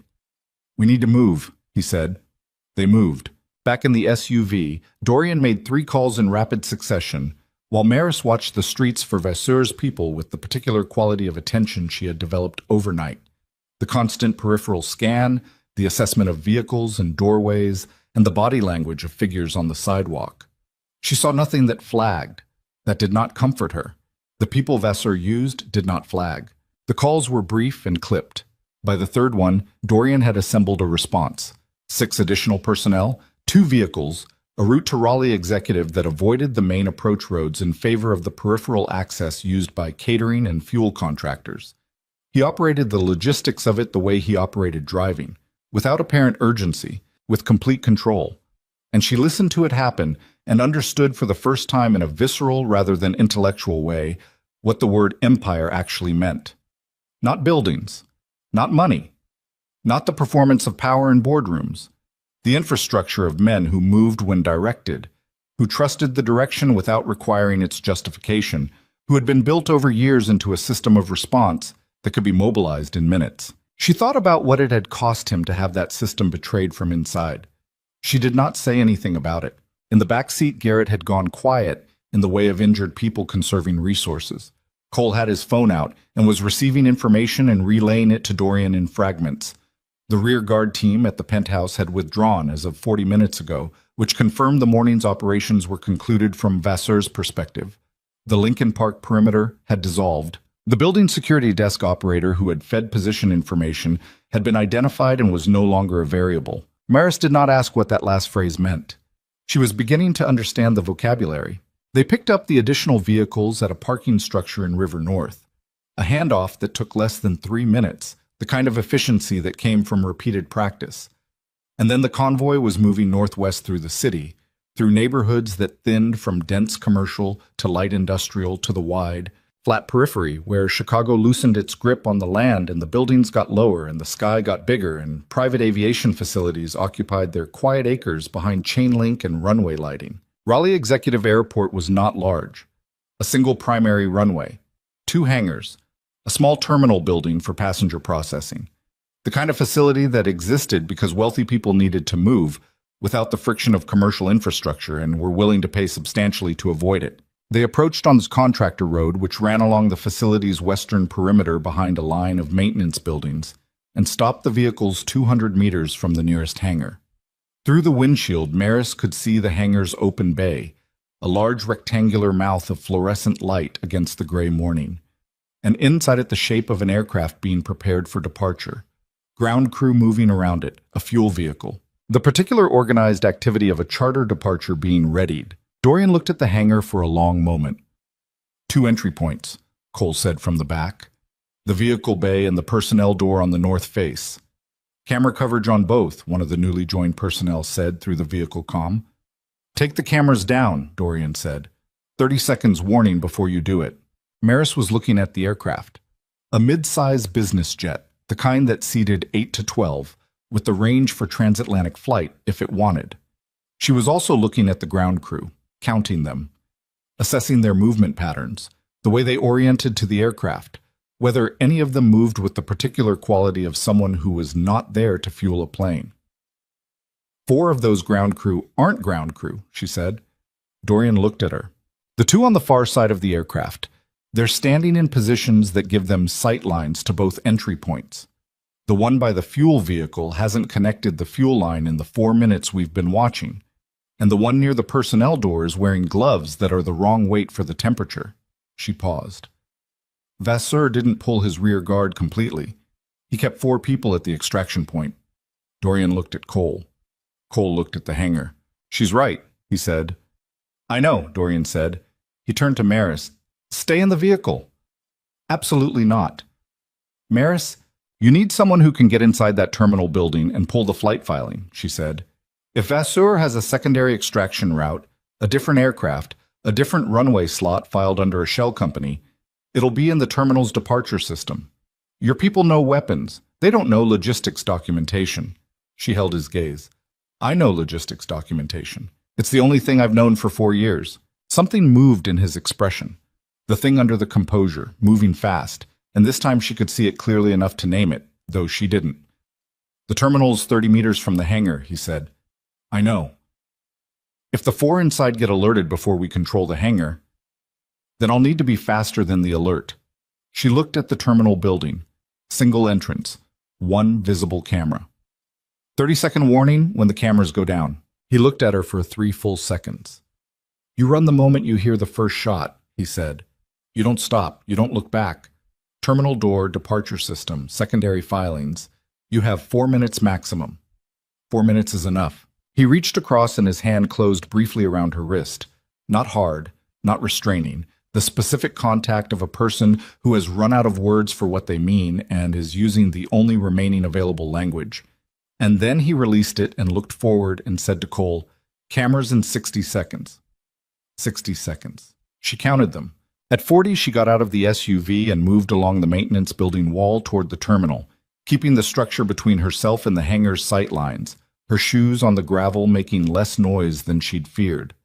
The morning was cold, and the wind was from the north, and she could smell aviation fuel and wet tarmac, and she focused on the terminal door and the distance to it, and the count in her head. At 0, the camera on the terminal's exterior entrance flickered and went dark. She ran. 15 meters. 10. Her hand hit the door handle and she pulled it open and she was inside, into the small, bland space of a private terminal. 4 chairs, a service counter, a single operational desk with a departure management system glowing on its screen, the room empty because the single terminal agent had apparently stepped away, which was either convenient or arranged, and she did not have time to determine which. She went directly to the departure system. Behind her, through the terminal's exterior wall, she heard the operation begin. Not gunshots yet, but the sounds immediately preceding them, the sounds of a situation crossing the threshold from preparation to execution, and she turned back to the screen and worked. The departure system was a commercial aviation management platform she had never used, but whose architecture she recognized because she had processed procurement documentation for a similar system 2 years ago when Hargrove's executive travel division had been evaluating software contracts. She found the active departure queue. 2 scheduled departures in the next 6 hours. The first was the aircraft in the hangar, filed under a charter company name she didn't recognize. Destination listed as Montreal, departure window 11:45 to 12:15. Montreal was not a destination. Montreal was a routing stop. She knew this because the weight filing for the aircraft included 2 passengers and full fuel load for a range that significantly exceeded the Montreal leg. They were refueling there for a transatlantic continuation. Destination not filed because the continuation would be filed fresh at Montreal under different paperwork. The second departure was filed under a different shell name. Smaller aircraft. A light twin, single pilot, filed for departure at 11:15, 30 minutes ahead of the primary. Destination, Gary Regional Airport, 12 minutes south. A 30-minute window. A shuttle to Gary. A connecting departure from Gary to somewhere else. Somewhere with less scrutiny and a different paperwork trail. The first shot came through the wall as a vibration more than a sound, the building's structure absorbing and translating the impact into something felt rather than heard. Then a second. Then the unambiguous percussive sequence of a sustained engagement, the hangar becoming a different kind of space entirely. She photographed both departure filings with her phone. Then she heard the terminal door open. She turned from the screen. Vincent Cray was standing in the doorway. She had never met him. She had seen his photograph in corporate directories. The CFO of a major holding company, professionally photographed, a man of 60 with white hair and the well-maintained appearance of someone who understood that looking trustworthy was a skill worth investing in. He looked different in person. Smaller, somehow, in the way that people looked smaller when the architecture of their power was suddenly irrelevant. He was wearing a coat and carrying a bag, and he had clearly just come from the direction of the secondary aircraft and equally clearly had not expected to find anyone in the terminal. He looked at her. She looked at him. "You're the assistant," he said. He said it the way people said it when they meant something else entirely. When they meant you're nobody. When they meant this isn't a problem.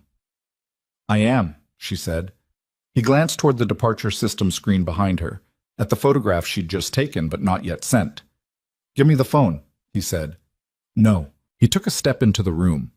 He was 60 years old and he was not a physically threatening man. This was not a situation that would be resolved through force, and they both knew it. But he was a man who had spent 30 months running a weapons pipeline through a major corporation and had spent 14 years before that building the conditions for it. And that kind of person did not reach 60 without understanding that there were other kinds of force. "You have no idea," he said, "what you're standing in the middle of." "I have a reasonable idea," she said. "I've had all night to develop it." He studied her with the assessing qualities she'd seen in Dorian, but different.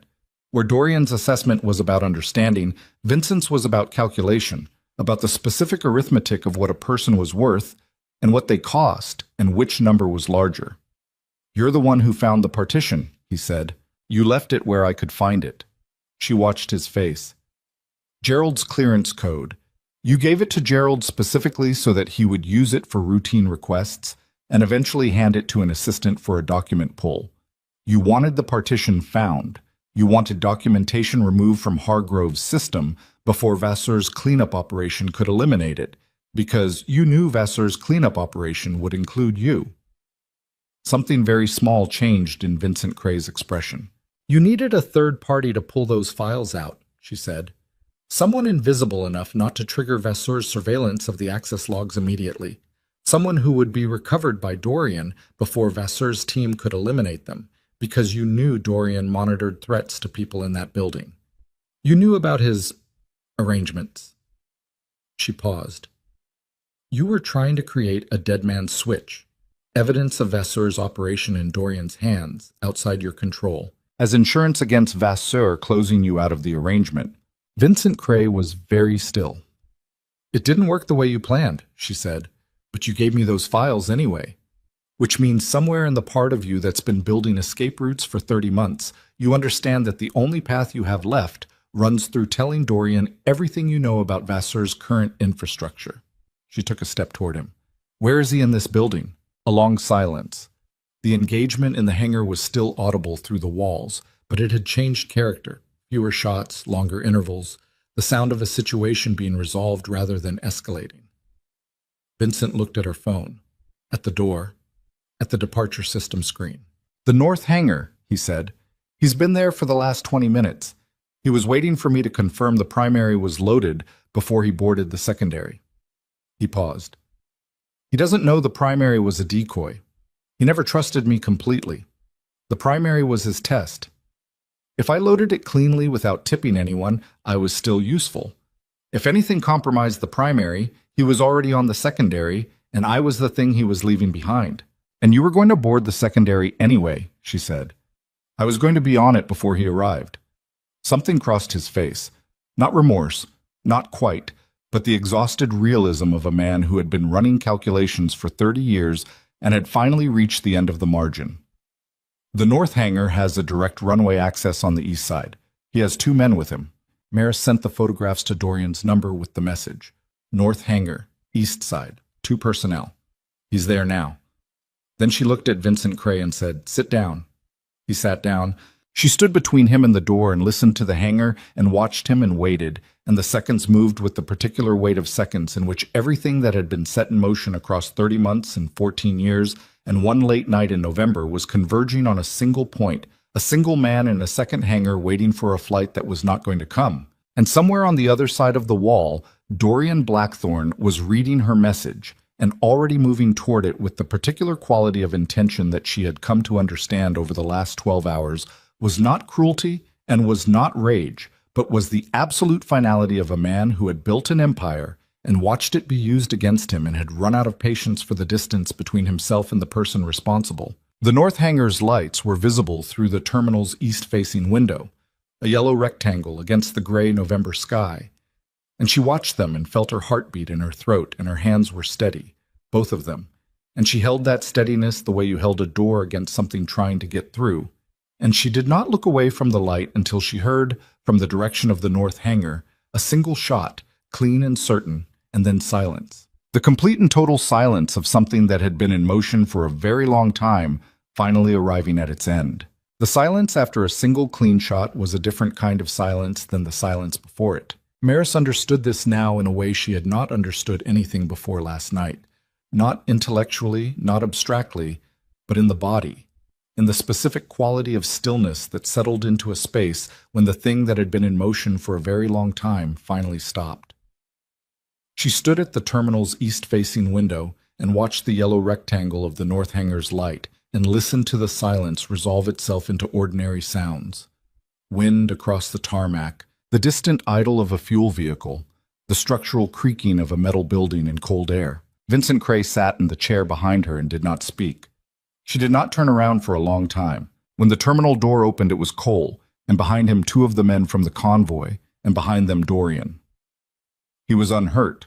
She registered this before she registered anything else, the way you registered the structural integrity of a building before assessing its contents. His coat was torn at the left shoulder.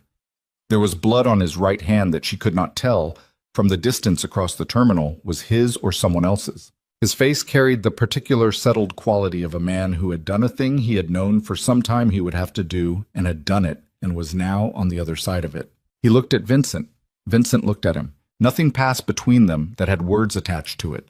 Whatever ran between those 2 men in that moment was too old and too specific for the vocabulary available in a small terminal building on a gray November morning. 14 years of it. 14 years of proximity and trust and shared meals and confidences and the 10,000 ordinary transactions of a working relationship that had been, the entire time, a construction. Performance so sustained and so thorough that Maris found herself wondering, in the part of her mind that ran parallel to everything else, whether Vincent Cray had ever experienced a single moment of genuine feeling toward the man sitting across from him in board meetings, or whether the performance had long since consumed whatever had originally been underneath it. Dorian looked away first, not because he lost the exchange, because he was done with it. He crossed to Maris and stood beside her at the window and looked at the north hangar and then looked at her and said quietly, "Are you all right?" "Yes." He looked at her hands. They were steady. He looked at her face. "You sent the message in time," he said. "The secondary filing," she said. "Gary Regional." He had a shuttle planned, light twin, pilot only, connecting to a longer departure from Gary. Vasseur was never boarding the primary aircraft. That was the test for Vincent. "I know, we found the secondary aircraft." A pause. The pilot had already been briefed on the route. He was cooperative once it became clear cooperation was the more viable option. Where was Vasseur going? Amsterdam. From Gary to a private strip in Quebec, then transatlantic to Amsterdam, where his financial infrastructure is housed. He was quiet for a moment. He had been building toward Amsterdam for 2 years.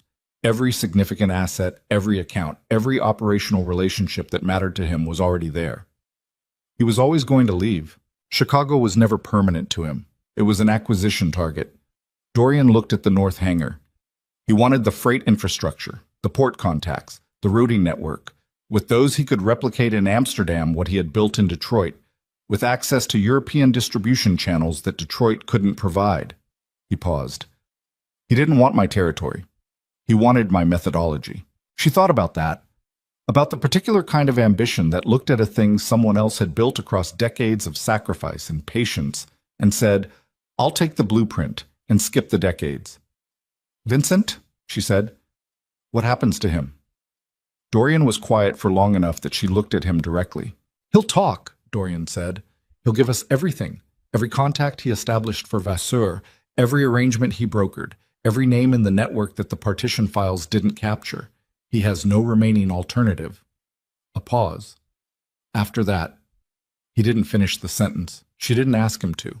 She looked at Cole and the other men, and at Vincent still sitting in the chair with the bag at his feet, and the expression of a man who had reached the end of a very long road and found it terminated somewhere he had not planned for. "Gerald's records," she said. "They document the instruction chain completely. Vasseur to Vincent to Gerald. Gerald's stamp on the invoices is exculpatory for anyone who reads the context correctly. He was directed, not autonomous. He was building insurance, not running the operation." She paused.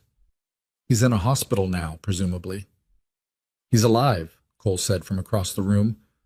"Critical but stable. The responders got there in time." She registered this information and put it in the appropriate place and moved on. "The records need to go somewhere that isn't just your organization," she said to Dorian. "I understand why you would want to manage this internally, but the weapons network ran through a publicly traded corporation's freight infrastructure for 30 months. There are downstream consequences, carriers, port operators, receiving entities, that extend beyond your organization's ability to contain without institutional involvement." She held his gaze. "And there are people in regulatory and enforcement positions in this city who are not compromised, who would want to know what those records contain." He looked at her. "You're telling me to share evidence with law enforcement," he said. "I'm telling you that the evidence, handled correctly, dismantles Vasseur's Chicago infrastructure permanently and documents the freight network's misuse in a way that protects Hargrove's legitimate operations from liability exposure." She paused. "It also creates a public record of what Vasseur attempted, which makes it significantly harder for anyone to attempt it again, against you or anyone else." A long silence. "You've been thinking about this since the terminal," he said. "I've been thinking about it since 2 a.m., she said. "When Rena showed me the subsidiary account structure and I realized the scale of the exposure." Something shifted in his expression, the compressed thing under the composure, moving again, and this time it broke the surface fractionally. And what it was, she could see clearly now in the flat November light of the terminal, was not softness exactly, but something that lived in the same neighborhood as it. The thing a man felt when someone saw the full weight of what he was carrying and did not step back from it. "There's a federal financial crimes investigator," he said finally. "I've had a working relationship with her office for 3 years. Arm's length, careful, mutually beneficial. She has jurisdiction over the freight network exposure, and she's not connected to the structures Vasseur had access to." He paused. "If I bring her Gerald's records and the partition files, she'll pursue the network, not you," Maris said. "The records show Vasseur's operation, not yours. Your organization appears in those documents as the infrastructure that was compromised, not the entity that built the pipeline. That distinction is more complex than it appears in the documentation." "I know, which is why you need someone who can read logistics documentation and explain the operational architecture to a federal investigator in terms that accurately represent the distinction." She held his gaze. "That's also something I can do." He was quiet. "You're proposing to walk into a federal investigator's office with me," he said. "I'm proposing to walk into a federal investigator's office instead of spending the rest of my life looking over my shoulder because I pulled a drive from a partition I was technically authorized to access." She paused. "It's the cleaner solution." He almost smiled. She had the sense it was something he did rarely and with effort, not because he was a humorless man, but because somewhere in the decades of managing what he managed, levity had become a luxury with insufficient return on investment. "All right," he said. They left the terminal. Cole managed Vincent. The convoy reorganized with the efficient brevity of people who had done this kind of reorganization before. Garrett, in the back seat, had been given a proper field dressing by one of the additional personnel who turned out to have medical training, and his color was better. And when Maris got into the vehicle and asked him how he He said fine in a tone that this time was closer to accurate. On the drive back into the city, the morning light was fully established. The flat gray of a Chicago November working day, the kind of light that didn't flatter anything and didn't try to. She watched the city come back into density as they moved from the periphery toward the center, the buildings rising, the streets filling with the ordinary machinery of a Tuesday. And she thought about the office tower on the near north side with its 42 floors of black glass and the marble lobby, and the workstation on the 31st floor where her coffee cup was still sitting from the evening before, cold and forgotten. She thought about what it meant that she was not going back to that workstation, not because she couldn't, because the person who had sat at it for 4 years, the invisible assistant with the careful face and the held-back hair and the capacity to process thousands of pages of logistics documentation without anyone understanding that she was actually reading them. That person had been the shell of something that hadn't known yet what it was. And the last 14 hours had been the process of finding out. She was not sure she was grateful for the process. She was fairly sure gratitude was not the right category for it. Dorian's phone had been ringing intermittently since they left the airport. He answered selectively, speaking in the clipped operational shorthand she was becoming accustomed to, delegating with the economy of a man who had long since learned that delegation worked best when it was trusted completely or not at all. Between calls, he was silent. She did not fill the silence. She had spent 4 years in proximity to people who used silence as a staging ground for performance, who were quiet only when they were calculating how to appear. And Dorian's silence was different. It was inhabited. There was someone actually in it.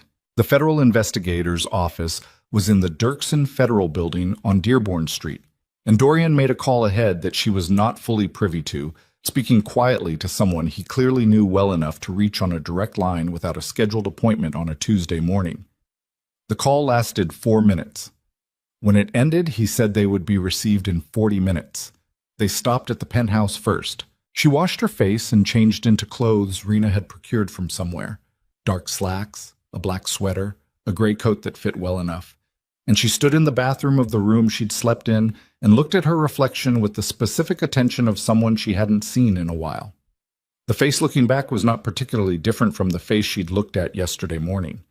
Slightly paler.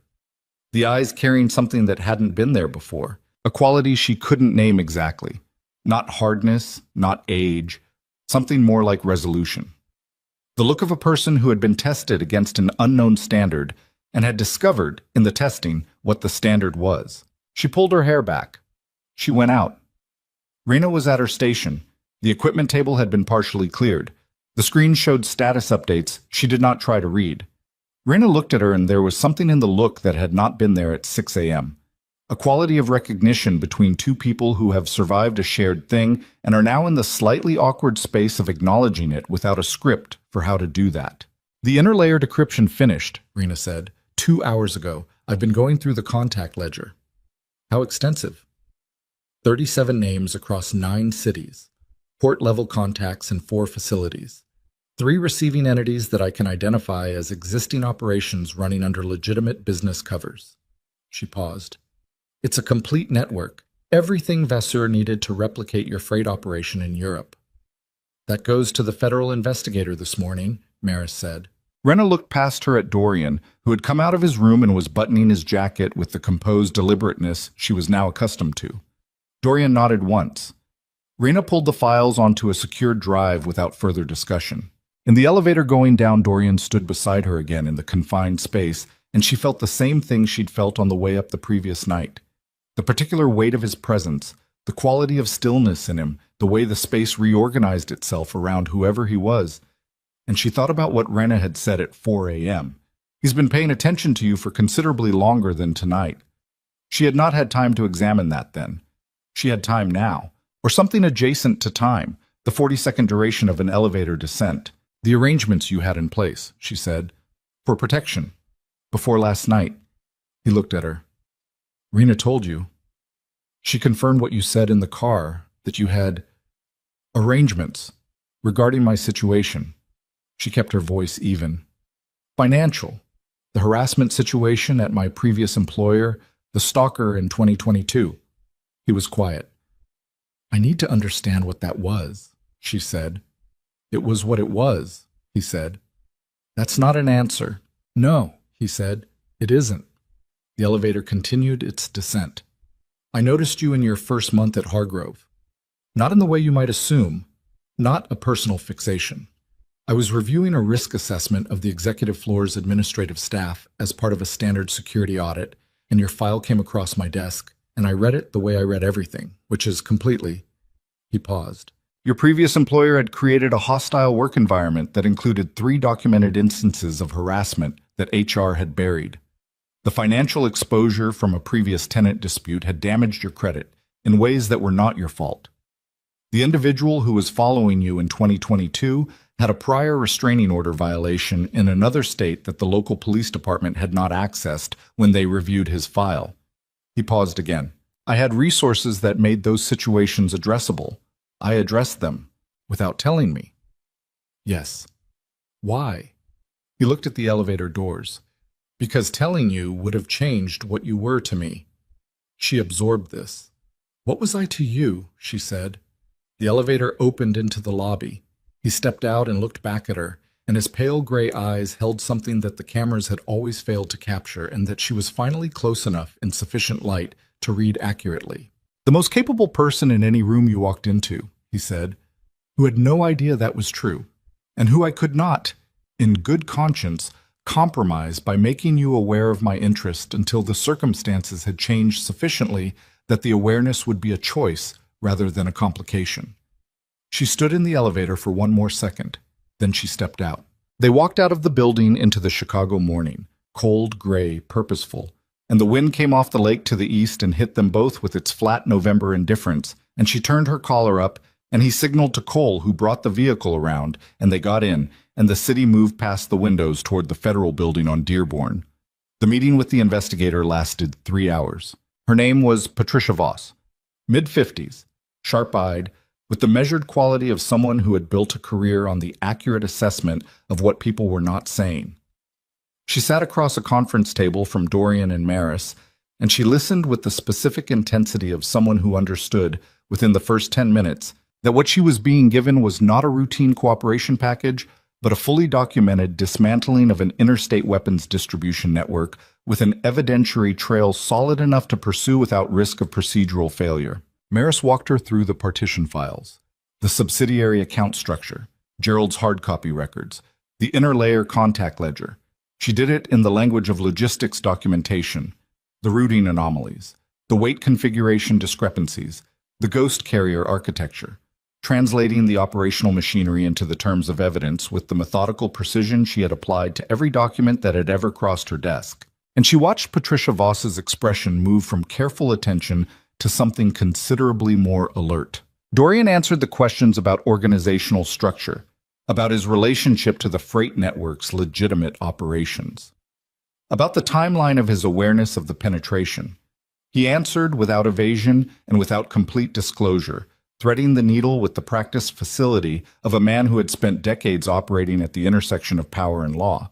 And Patricia Voss, who was not unsophisticated, received his answers with the expression of someone who understood exactly where the needle was being threaded and had decided, for reasons of her own, that the evidentiary value of what she was receiving justified the threading. When it was over, she shook both their hands and looked at Maris for a moment longer than was strictly required and said, "The documentation methodology on the routing analysis, that's yours?" "Yes," Maris said. "That's very good work." Maris did not say thank you. She said, "I know." They came out of the federal building into the afternoon. It was past 3 o'clock. The light was already thinning toward the early dark of late autumn, the city beginning its transition to the artificial illumination it ran on for a significant portion of the year. She stood on the Dearborn Street sidewalk and breathed cold air and felt the day's accumulated weight settle into her shoulders and her back and the muscles of her legs with the comprehensive thoroughness of exhaustion that had been deferred for too long. Dorian stood beside her. "It's done," he said. "The federal side is started," she said. "Done is a longer process." "Yes." He looked at the street. "Hargrove's board will need to be addressed. The legitimate freight operations will need a structural review to ensure the ghost carrier contamination is completely excised. The 37 names in the contact ledger will generate federal investigations in multiple cities that will run for months." He paused. and Vincent will need to be managed through a deposition process that requires— Dorian, she said. He stopped. Is any of that happening today? She said. A pause. No, he said. Then it can wait until tomorrow. She looked at the street. A taxi went past. A woman walked by with a dog. Two men in suits argued about something on the corner with the focused passion of people for whom the argument was a substitute for a different conversation. The city did what it always did: moved, breathed, generated its continuous low-grade roar of existence. And she stood inside it and felt for the first time since 9:30 p.m. the previous night something that was not the absence of threat so much as the presence of something else. The sense of having arrived at a place rather than fleeing from one. I need to feed my cat, she said. Something crossed his face that was, she was now certain, the suppressed architecture of a smile. I'll have someone go to your apartment, he said. The cat doesn't like strangers. I'll go with them. She looked at him, the pale gray eyes, the composure and what lived underneath it, which was not cold and was not calculated and was, she understood now with the clarity of someone who had spent 24 hours watching a man operate under the kind of pressure that stripped everything superficial away, simply the way he had learned to carry the weight of what he was. All right, she said. They walked to the vehicle. In the weeks that followed, the things that needed to happen happened with the grinding, unglamorous thoroughness of institutional process. Patricia Voss's office moved against the carrier network. 3 of the 37 names were arrested within the first 10 days. The port contacts in 2 facilities were suspended pending federal review. The ghost carrier infrastructure was formally dissolved through a series of corporate filings that Maris drafted and reviewed with a precision that the federal investigators found, on more than one occasion, remarkable. Gerald Thorne survived. He spent 11 days in intensive care and emerged into a situation that was legally complex and personally ruinous in ways that would occupy attorneys for the better part of 2 years. Maris read his statement when it became available and recognized in it the careful, organized mind of a man who had always understood documentation and had, in the end, documented his own downfall with the same thoroughness he'd brought to everything else. Vincent Cray was cooperative in the way that people were cooperative when the alternative had become structurally untenable. He gave names and dates and operational details across 6 deposition sessions, and what he gave was accurate. Maris cross-referenced it against the partition files herself.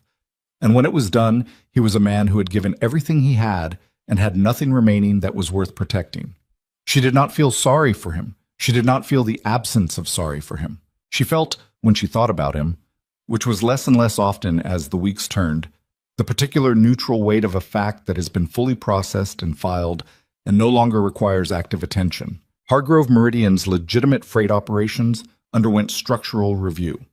The board convened an emergency session and, guided by documentation that Maris prepared with the methodical thoroughness she brought to everything, determined that the corporation's core operations were sound and the contamination was surgical rather than systemic. 3 board members who had been aware of irregularities and had chosen in curiosity over inquiry resigned.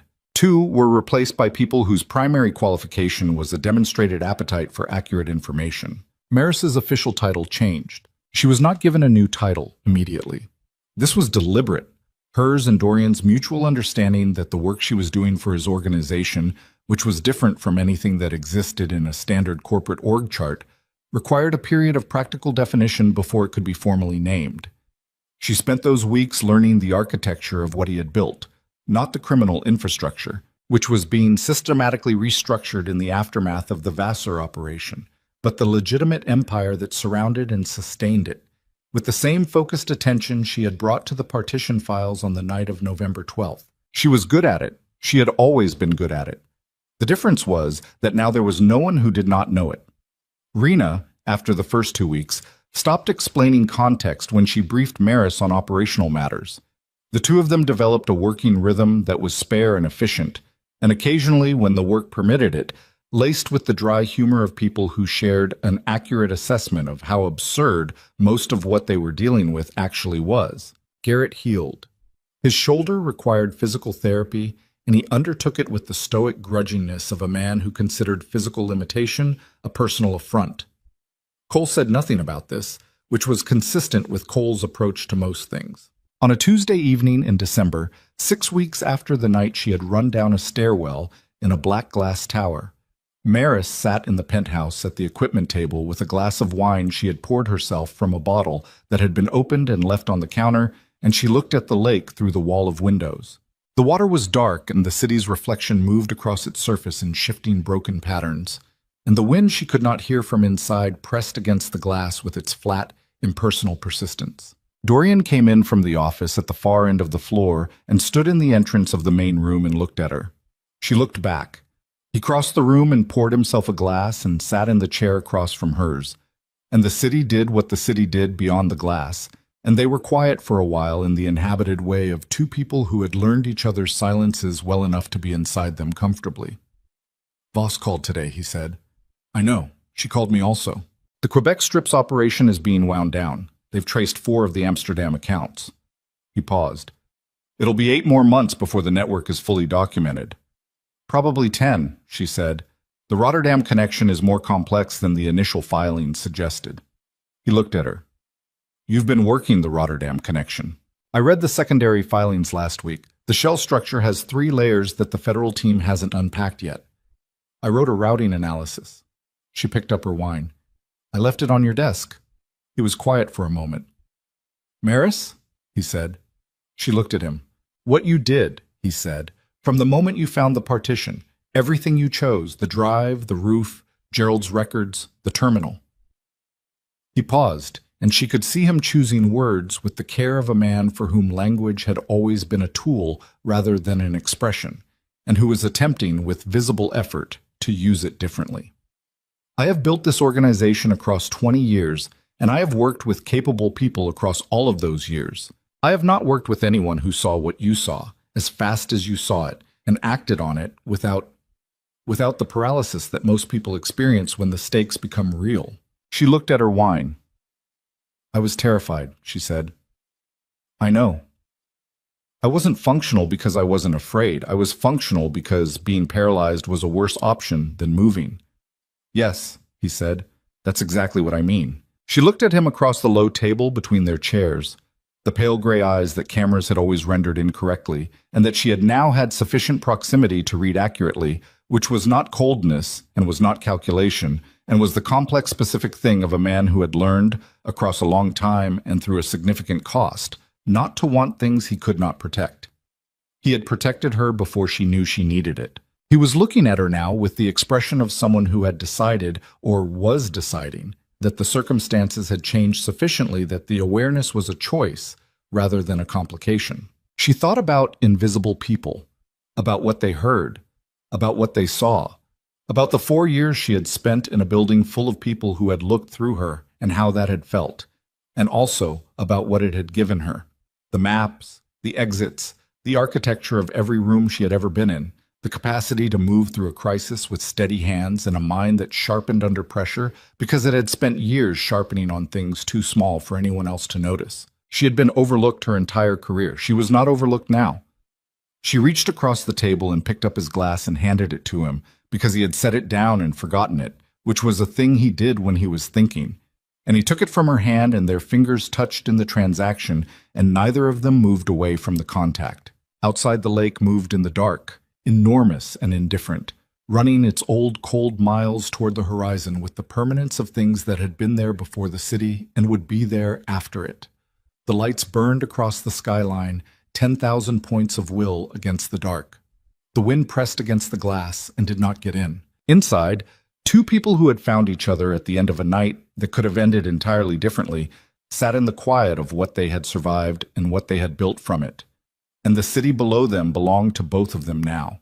Its light, its weight, its capacity for danger, and for something that was not exactly peace but was the closest thing available to people like them. Which was, she had come to understand, enough. More than enough. It was the beginning of an entirely different kind of life.